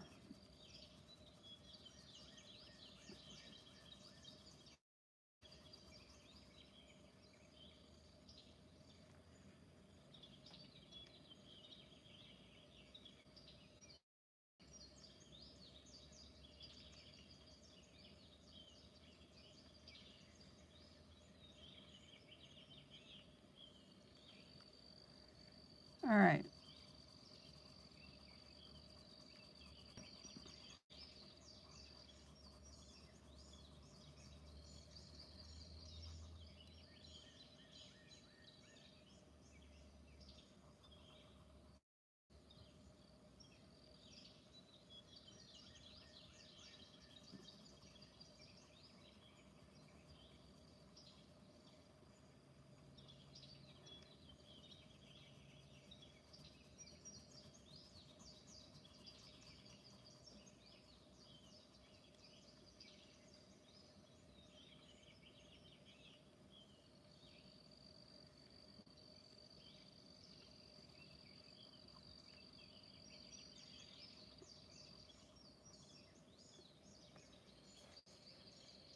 And let's go down to the bottom.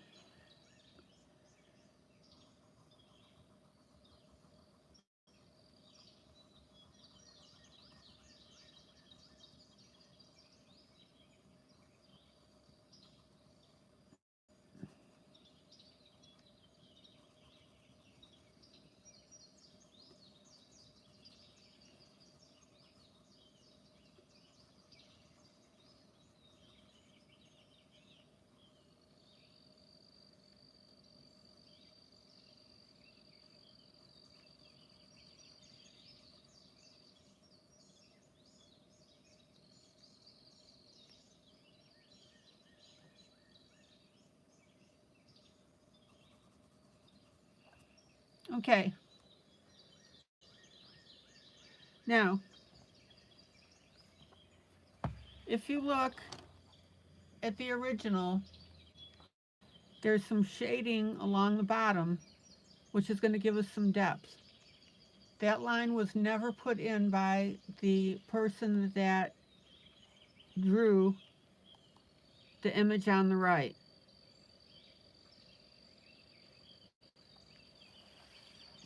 So now I'm going to take my Payne's Gray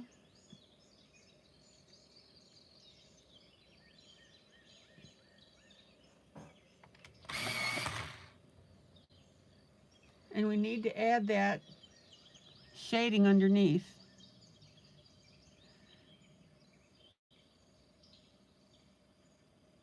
See how I'm just putting a little U there and then bringing that shading down.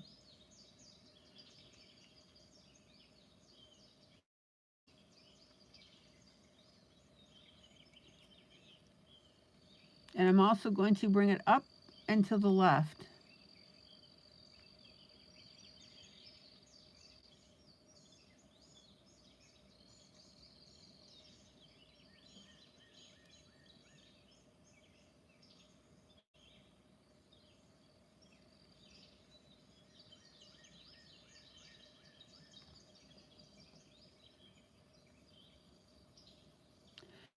And then I'm going to shade that area just a little bit.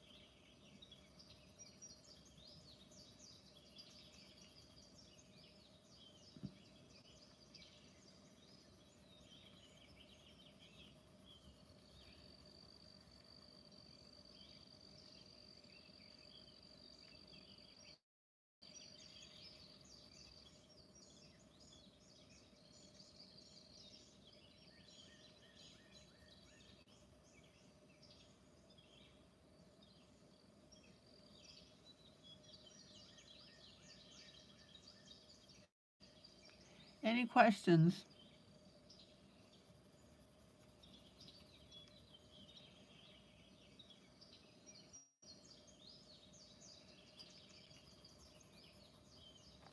Finger blend. Okay, then I'm going to take the same dark gray and we're going to outline our handles.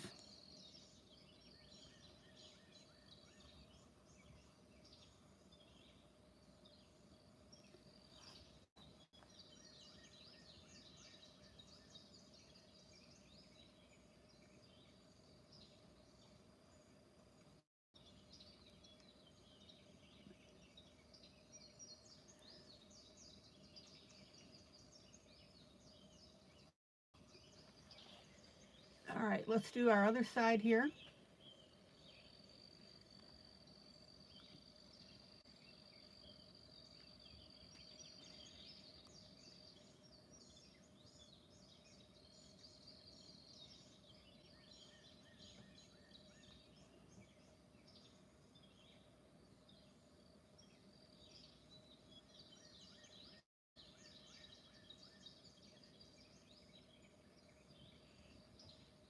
And down at the bottom.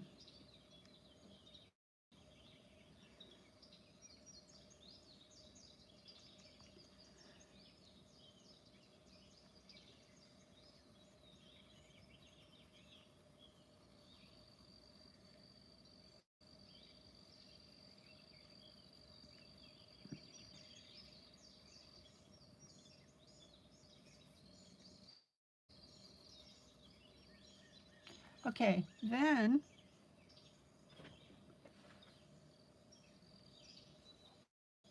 we'll come in and darken this line.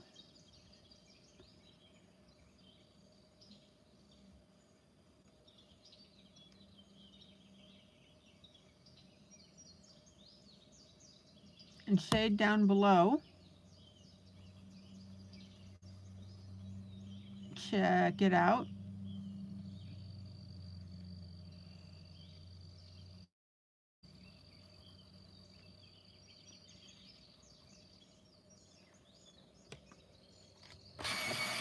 And then at the very bottom, we'll pull that shading down to create our depth dimension detail.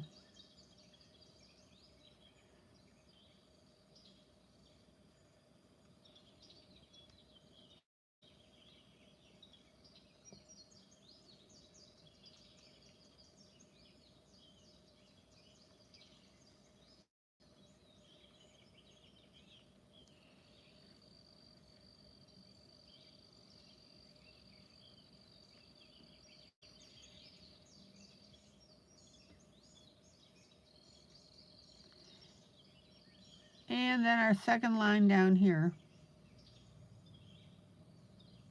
Take your time.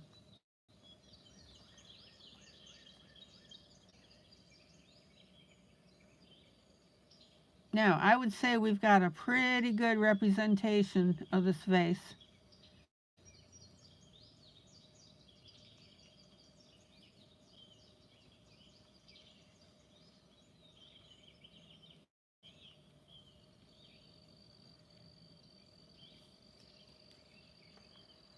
Well, hello, Blossom.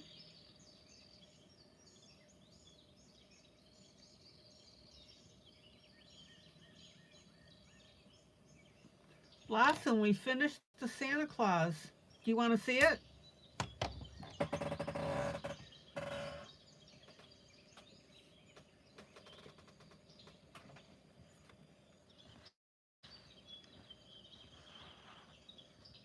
Well, hello, Maggie. Happy Monday, happy Monday, happy Monday. Happy Monday to one and all.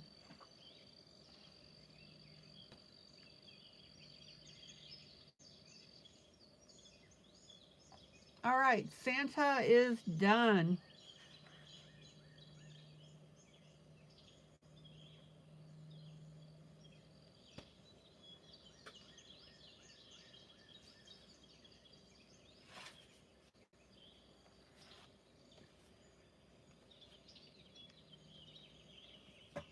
And then we started up our old woman.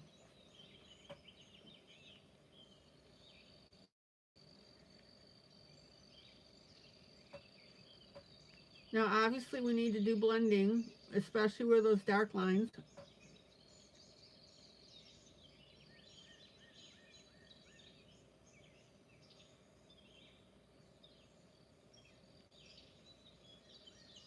But we're laying the groundwork for this coloring.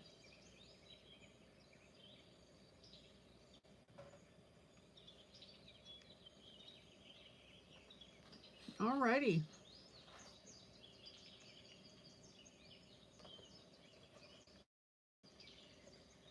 And now we're working on our Disney.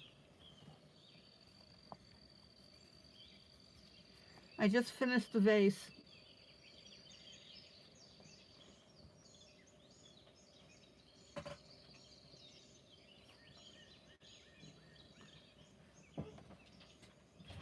Hold on, I gotta look for something.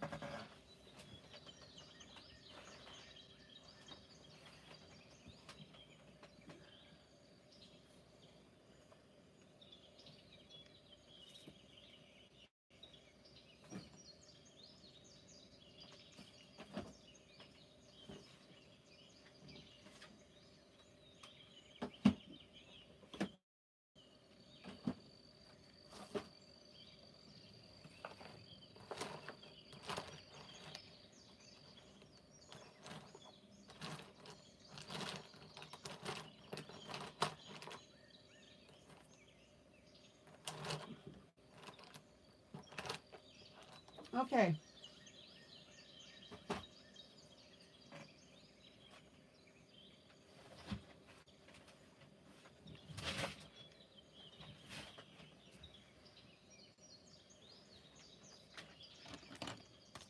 Now, I want to put a little more red into my flowers on the tree. If you look at these side by side, we've got a little more red.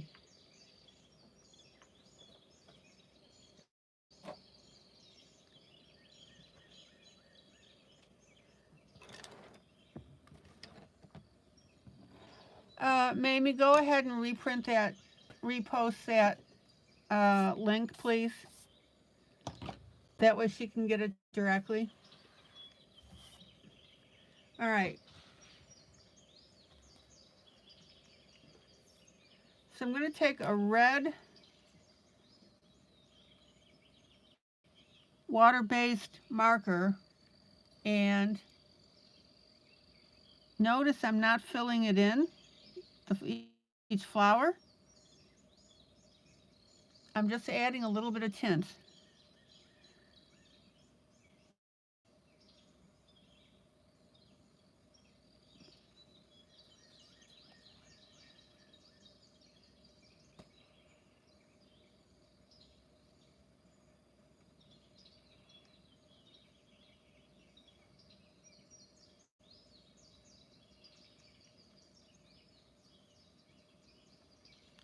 Now, sometimes your water-based marker will leave a little wet mark.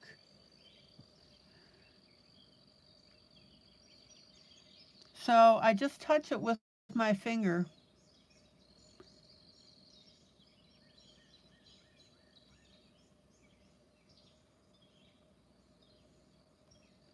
And that way there aren't any blotches.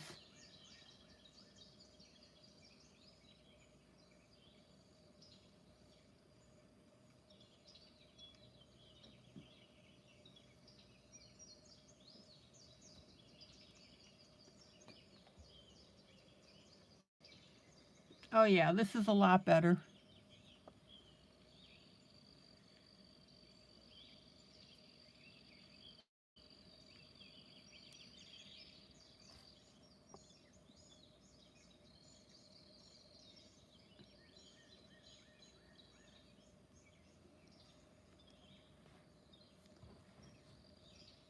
Now, when you put marker on top of pencil like this,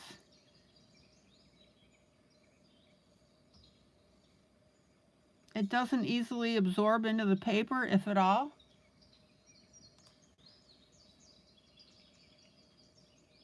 That's why I'm touching it with my finger, because when I lift my marker, it leaves a little wet dot.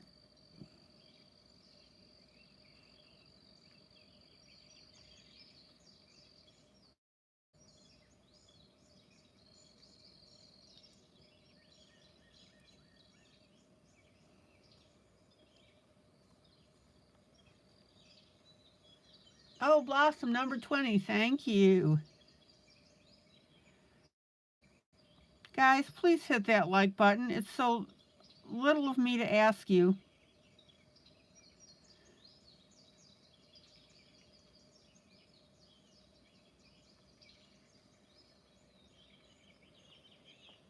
Okay, so now we've got the red and the pink. Like I said, don't completely cover the flower with your red marker. Oh, much better.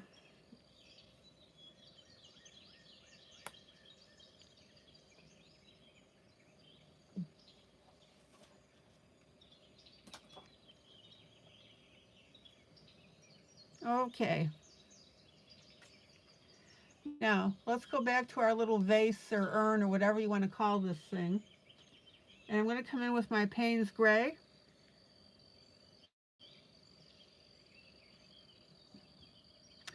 And if you notice, half of it is darker than the other half.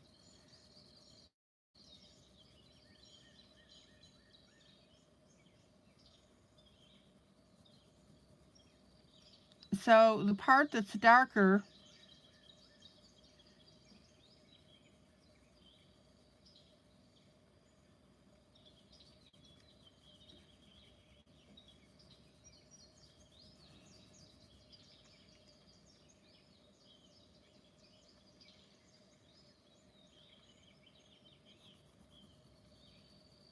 I'm going to shade that in.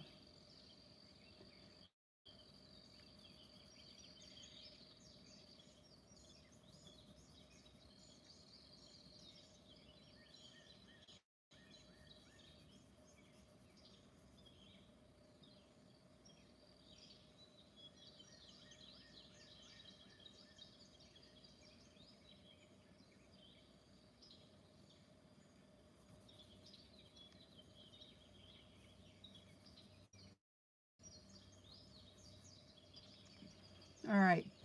And now we've got some really nice dimension on this puppy. I'm going to make this swirl a little darker right here.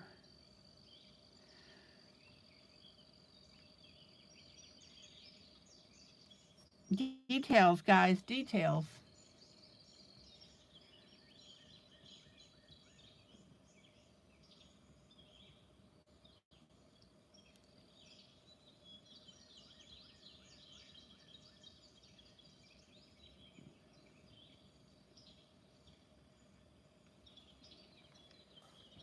Now I'm a happy camper. Okay.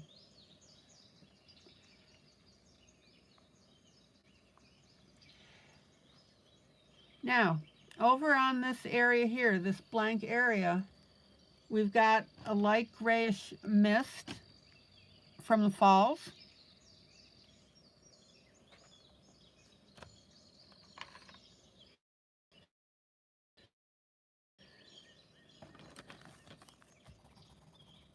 So I'm going to come in.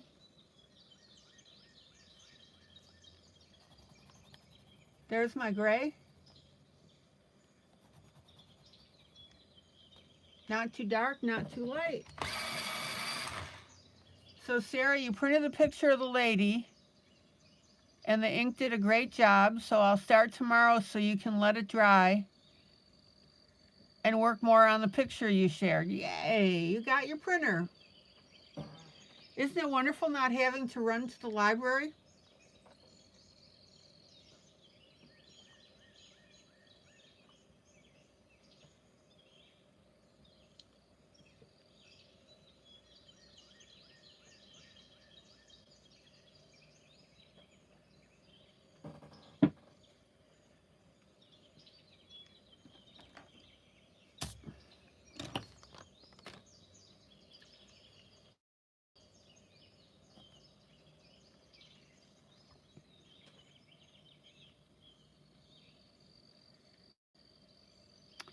Okay, light gray now in this area.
And then I'm going to come in with a light blue.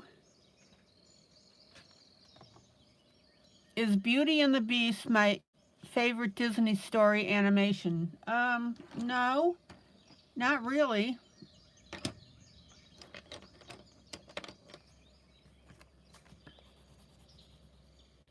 I'm familiar with the story, but it's just not something I paid a lot of attention to.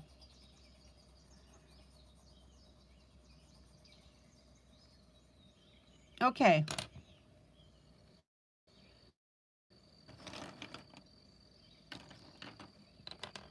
Now we're going to come in with a light blue.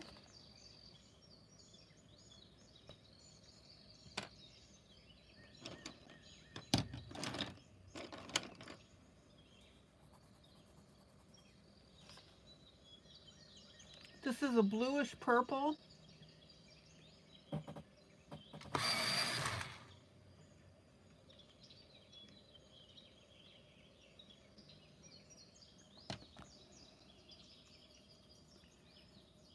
And I'm going to put that light blue over the gray.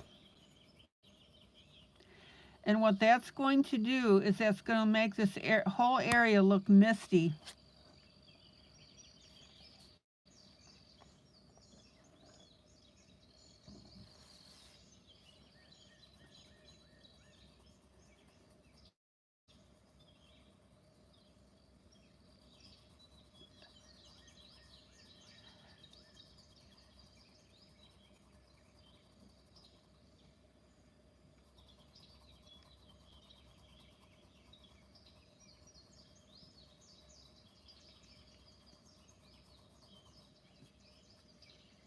Isn't that pretty?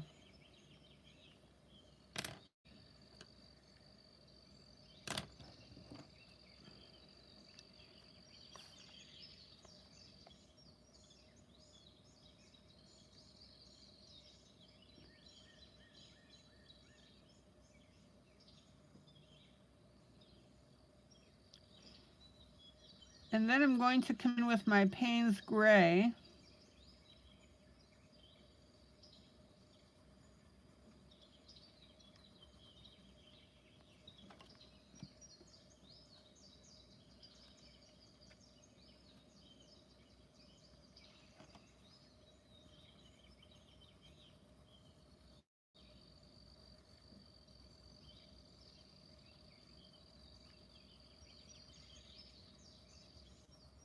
And we're just going to shade in a little bit of that gray into our misty area.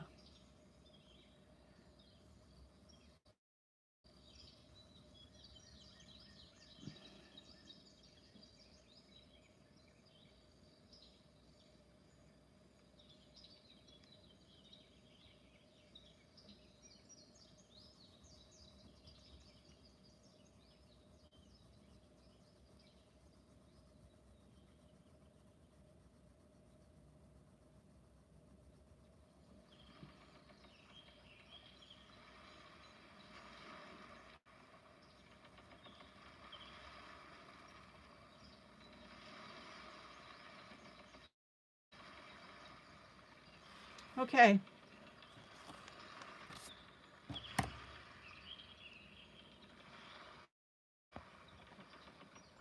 Sarah, I think you're going to love your printer.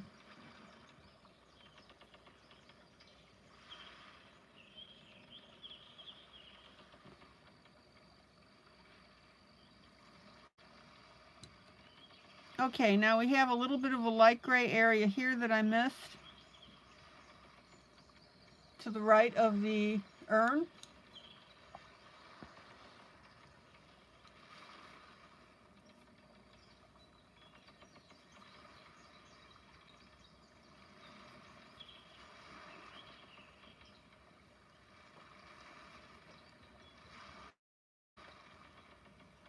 There you go. I love it.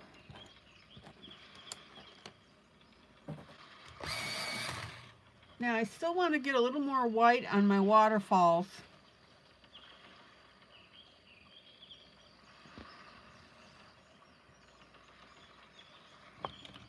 Hallelujah.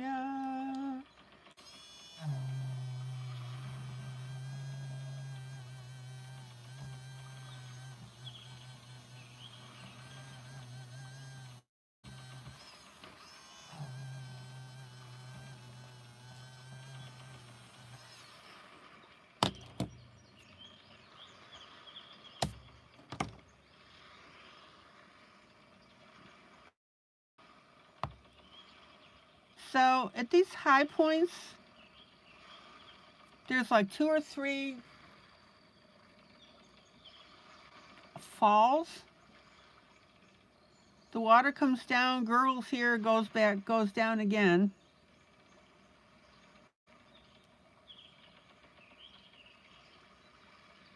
And then right next to the head of Beast,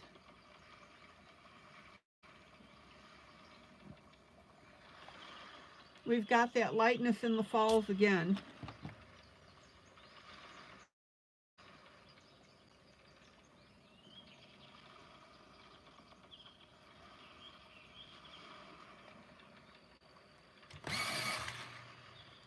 and up at the very top.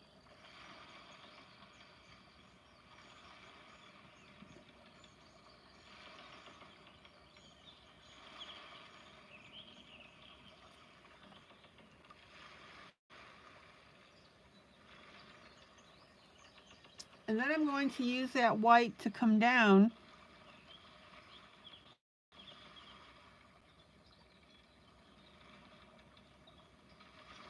and I'm going to create a little bit of a misty look by coloring that white on top of this area.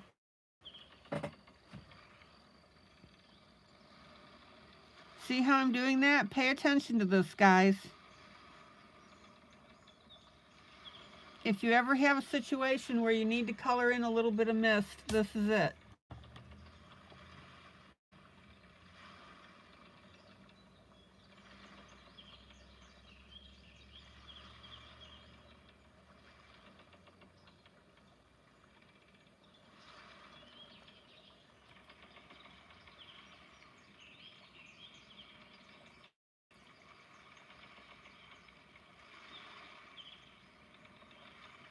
Check it out.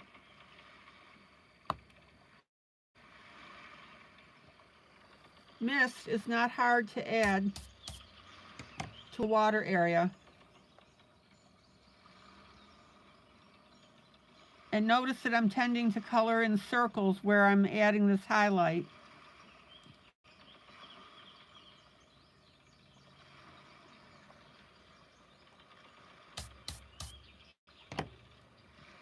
I love it.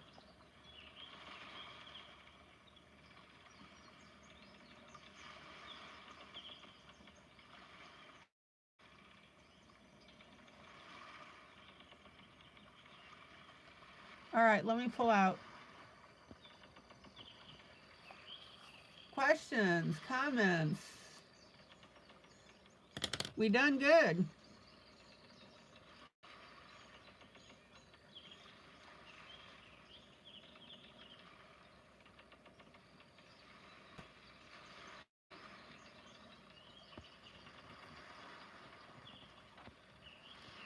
So let me go ahead and show you the side by side.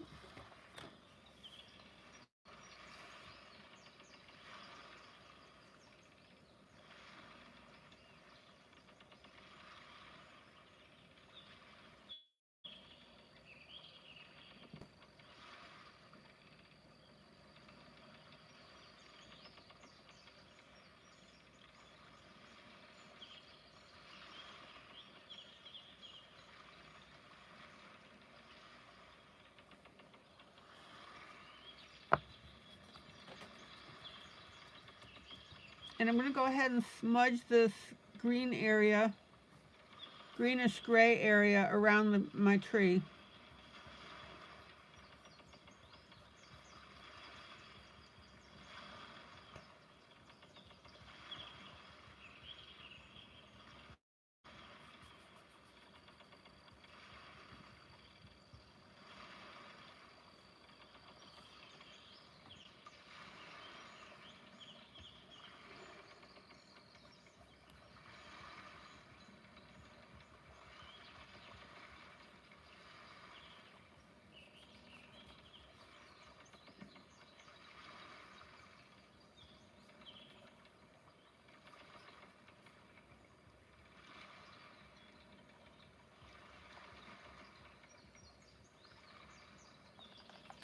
Okay.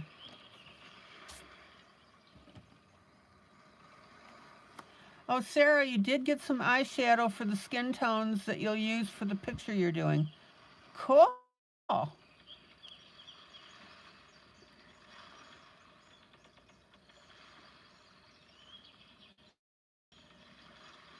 Eyeshadows are perfect.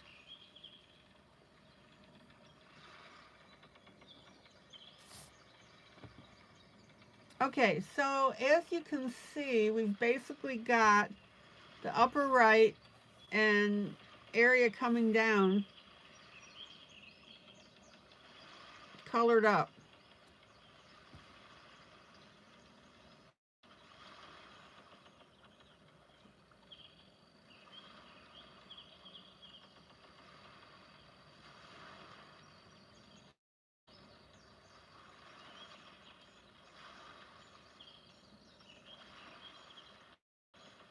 I think we're looking good. All right.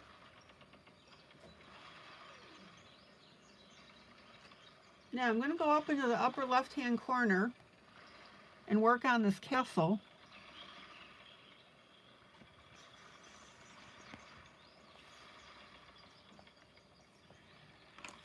So I'm going to be looking for love in all the wrong places.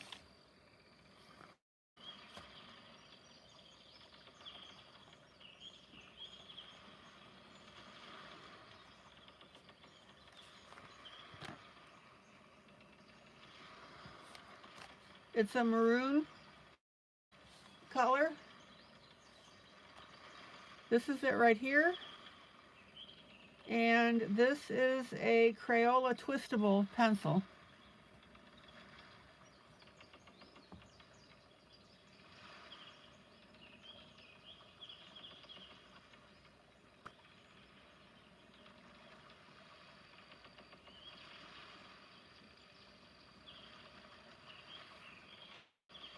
All right. Let's start up on our castle.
Take your time.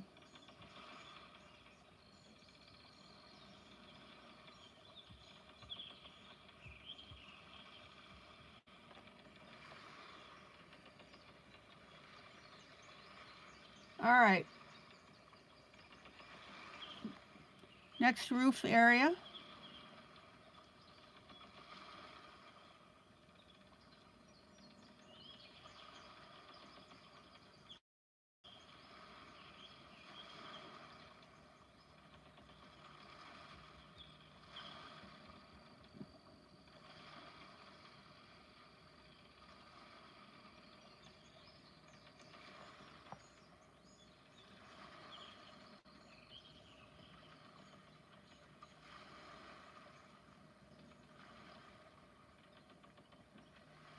Lois, good night.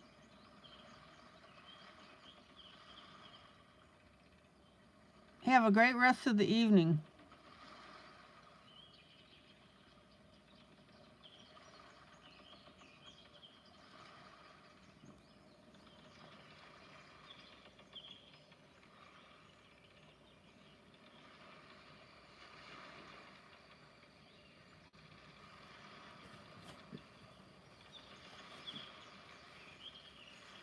I don't know, guys. I think sometimes we have too much fun in here.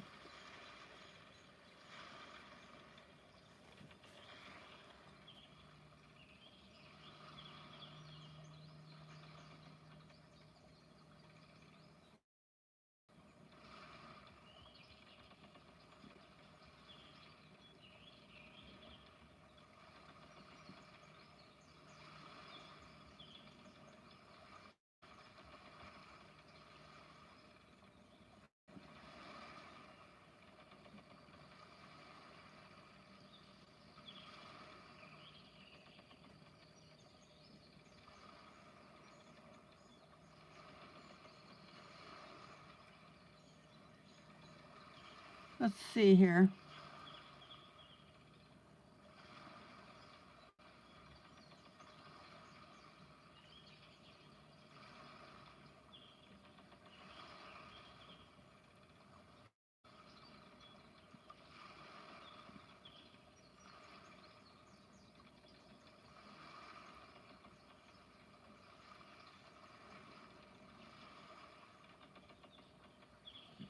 Okay.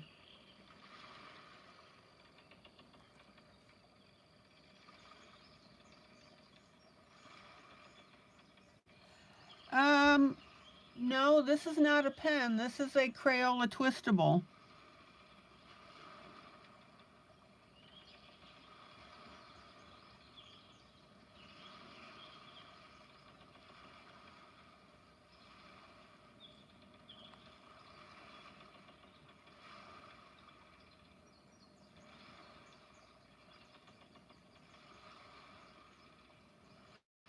All right, let's move down to the next one. Yeah, they're pretty neat. I like them.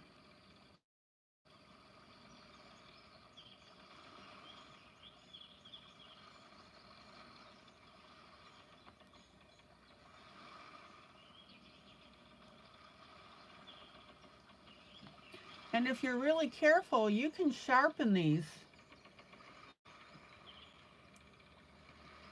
I'll show you how in a second.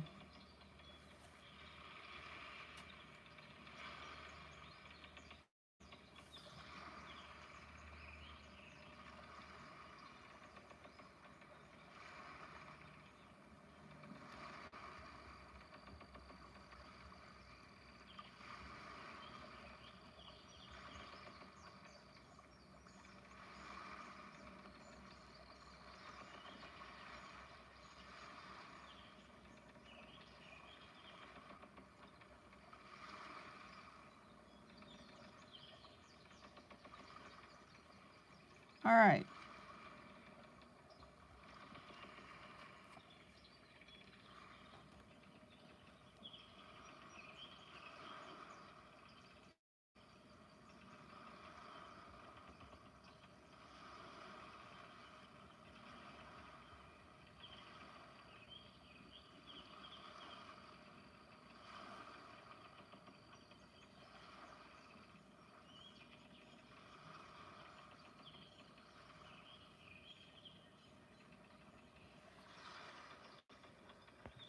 Let me pull out. So there's the start of our castle in the background.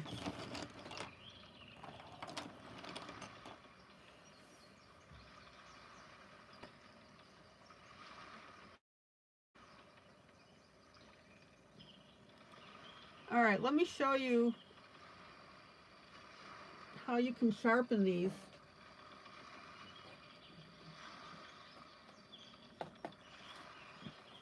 Now, what you do is you twist out the lead. Now it's very soft, so you got to be careful.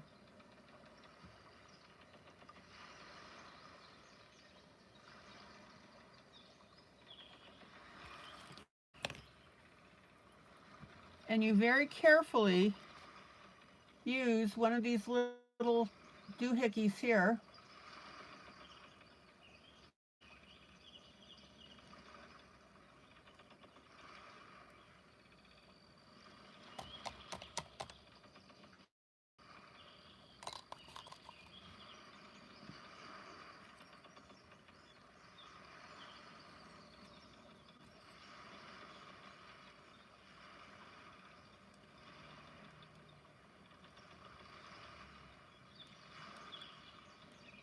There you go. See how sharp that is?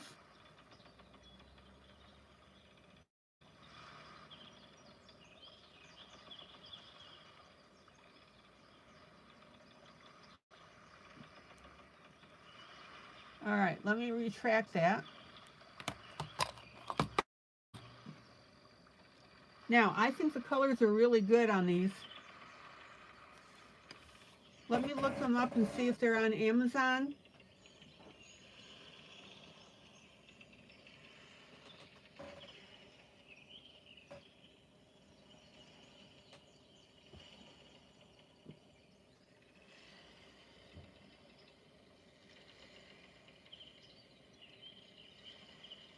Crayola twist.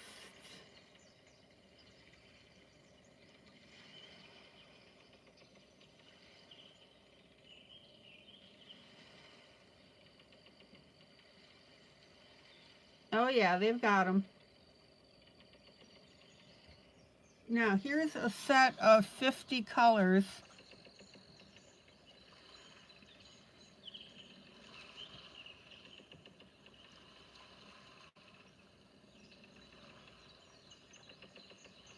And they're rated very well. The rating is 26,557.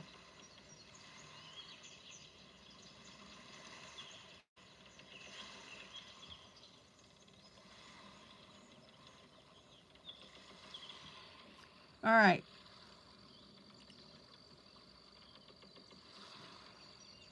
Let me get the affiliate link for you.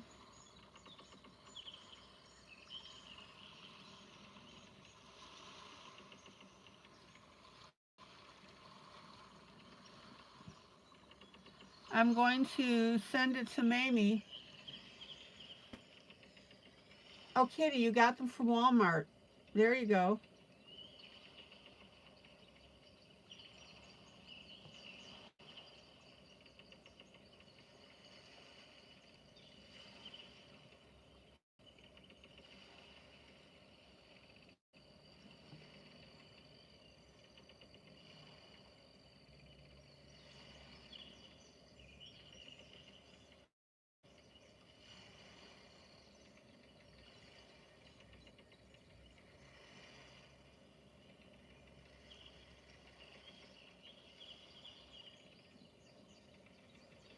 Okay, Mamie, there you go.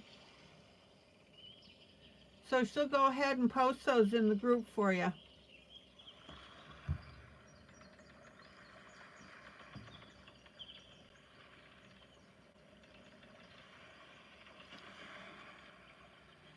They're nice and soft, actually.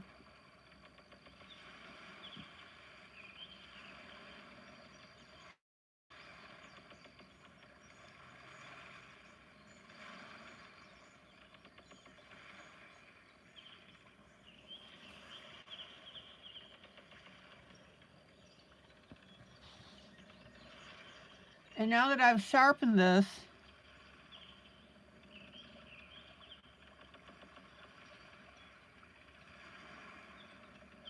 I can be way more accurate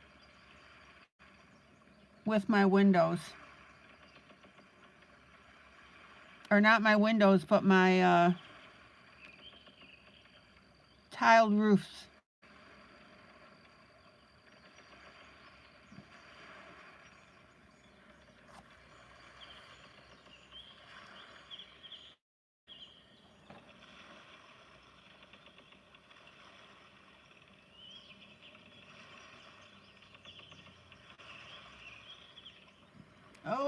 Okay.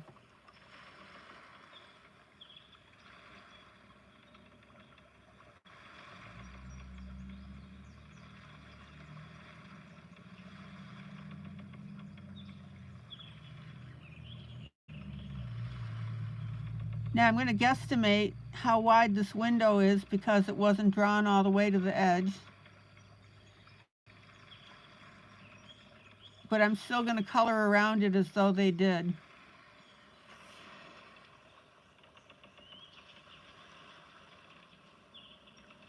Okay.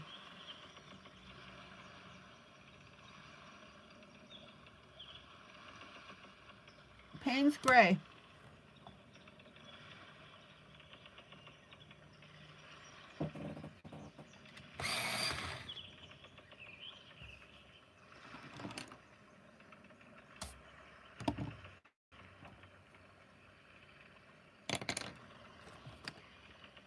Now we're going to add a little bit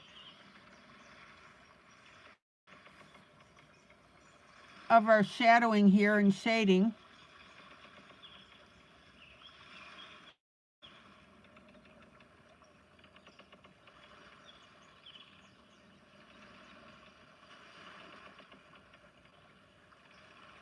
So Sarah, you said, guess what?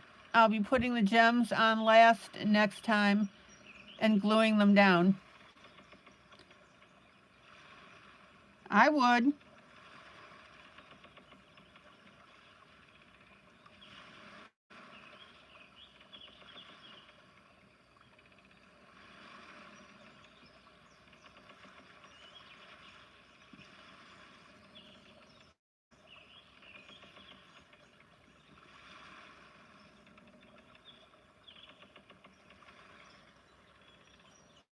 Okay, look how cool this looks with the gray.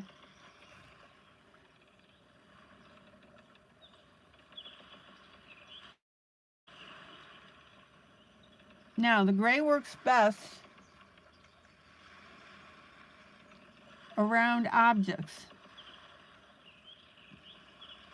You know, that's where the dirt accumulates. Okay, let's go down to the next area, which is the spire.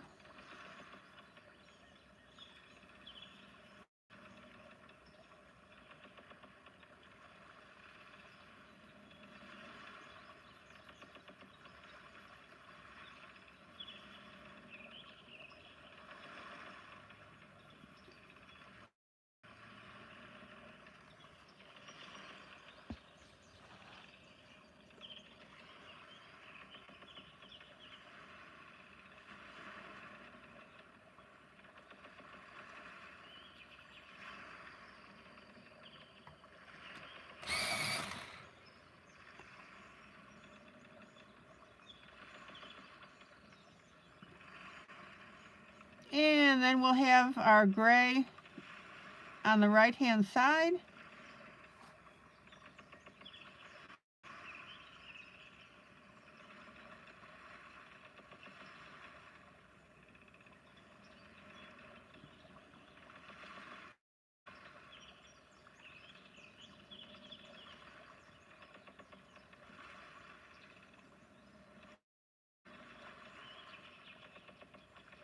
And then we'll add a little bit of gray to our spire to the right.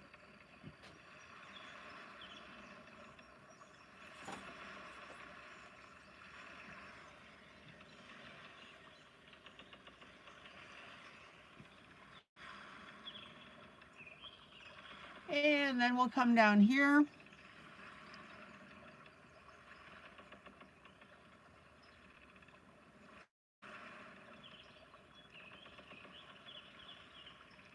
See how authentic and cool this gray makes these basically London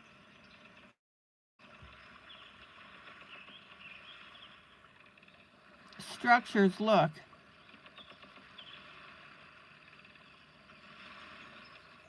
Now, again, you have to have a light hand with your gray.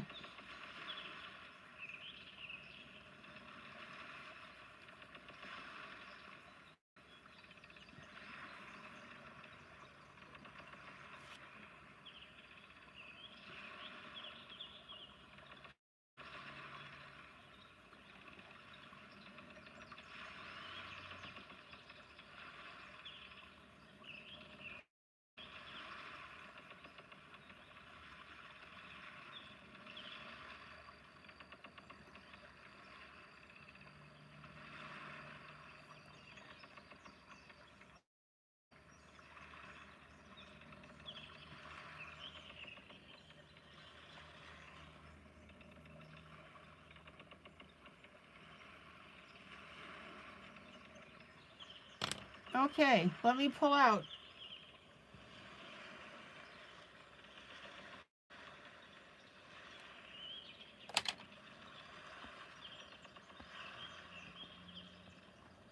Check it out.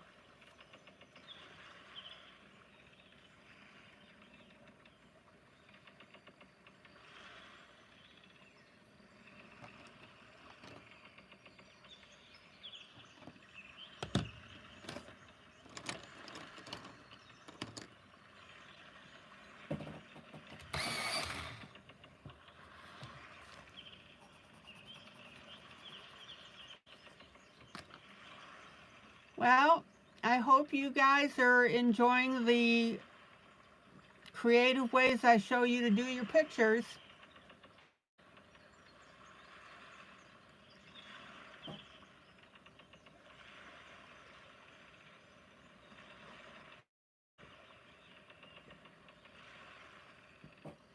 You know how I always want you to think outside of the box.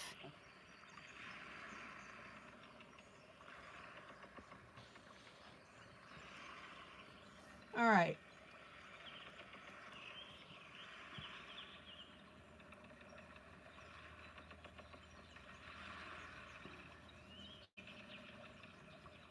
Light gray.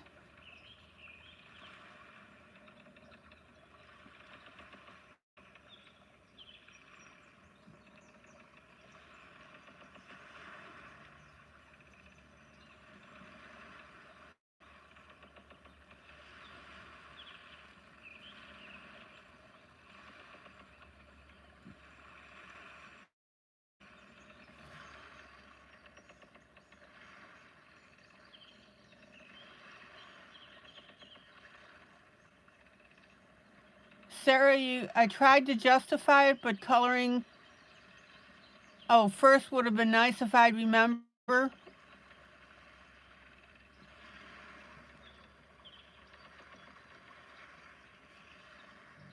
So Blossom, definitely enjoying, always learning new things and getting inspired by you. Yeah. Sarah, I'm never, ever, ever going to tell somebody I told you so.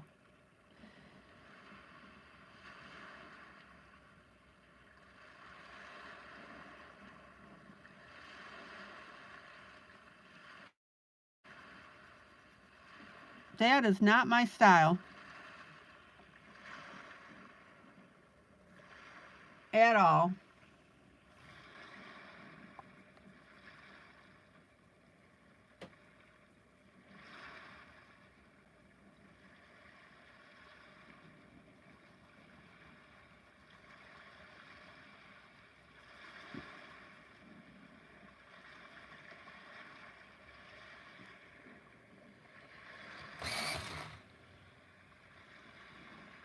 Oh, boo-boos are always a learning tool.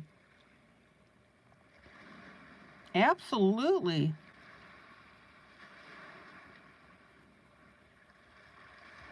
But don't ever, ever, ever give up on a piece because you made a mistake.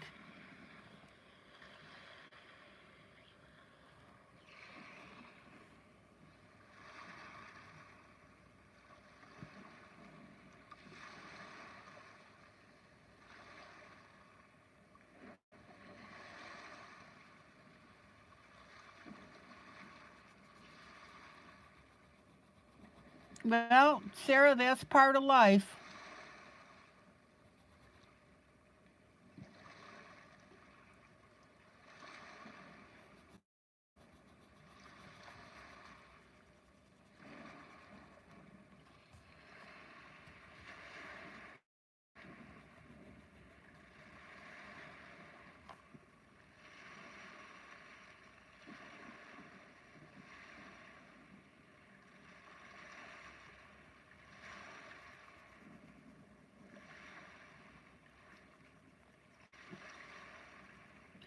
Now, if you're coloring this with me,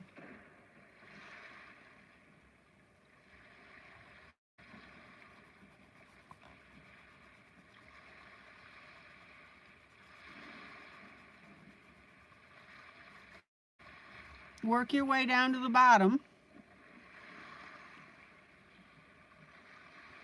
And be sure that you don't color in your windows.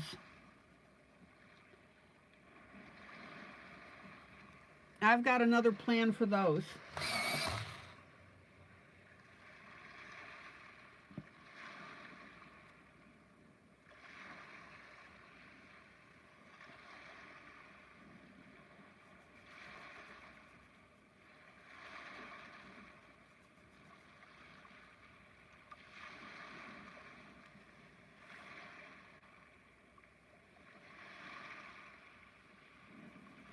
Okay, now on the left here, we've got a tree. So don't go too far down with your gray.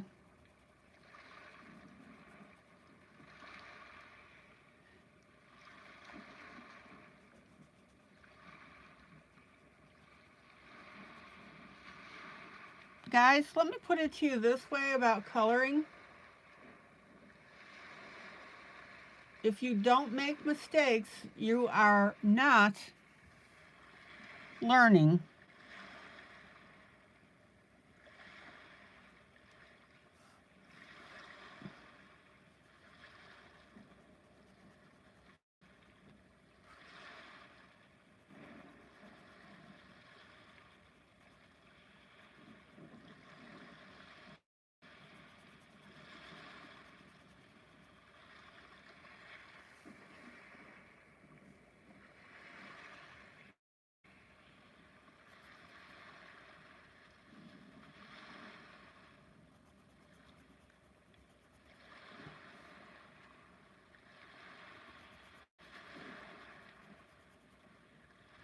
Doggone, these windows are small.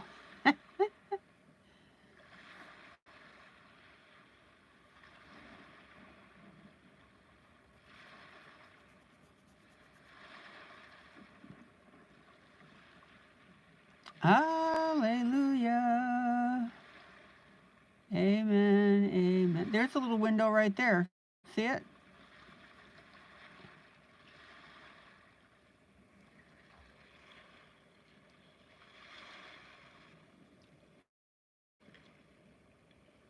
Working through mistakes, exactly, Sarah. Working through mistakes helps you become a better colorist.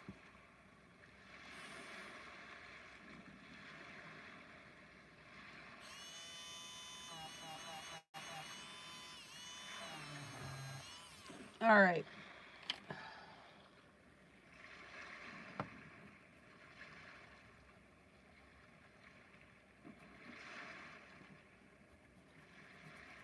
And actually, for the most part, the only way you're going to learn is to make mistakes. Okay, Blossom. When you put a marker on paper and you're coloring something, don't color all the way to the edge with your marker. You have to look and see how much it bleeds. And it's going to be different on each paper's brand that you use.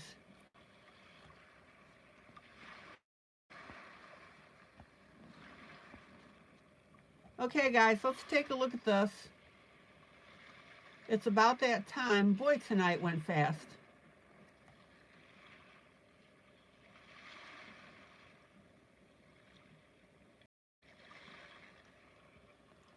So see what you think. Blossom, do you understand what I'm saying?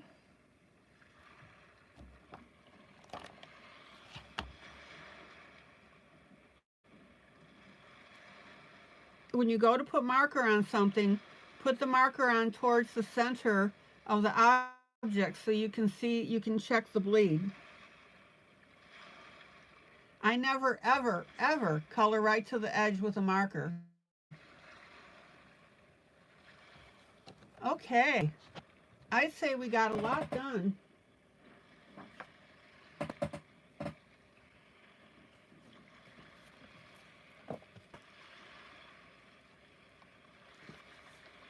So we finished our Santa.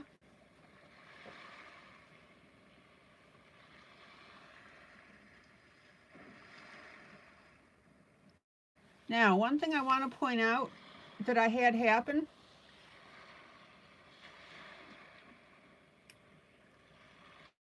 When I put my glue down,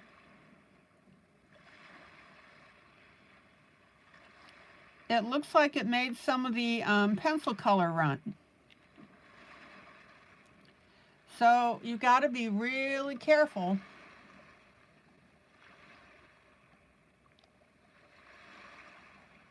about putting glue down like this. So I would definitely go back to my small glue dispenser.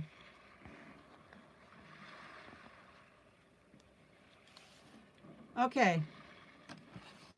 And then our next buddy color, Grandma's and Grandpa's Jubilee.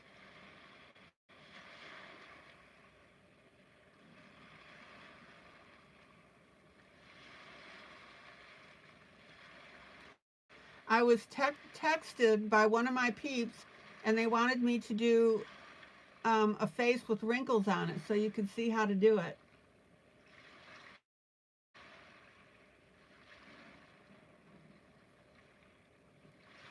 And I think that's turning out beautifully.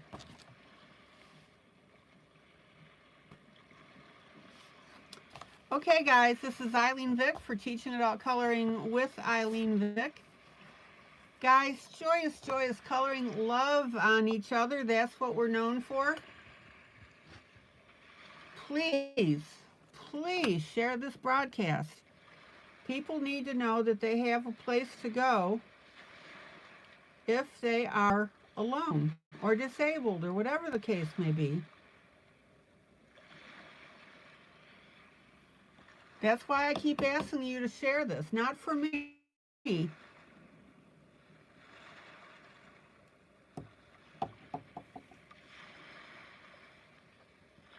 Okay. I will see you tomorrow night. Same time. Same place. Blossom, I'm so glad you're starting to come back in on a regular basis.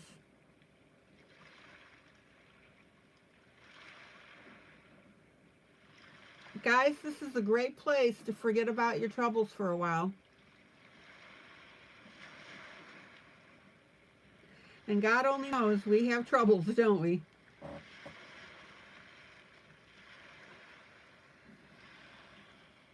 Okay, guys, take care. Till next time. Bye.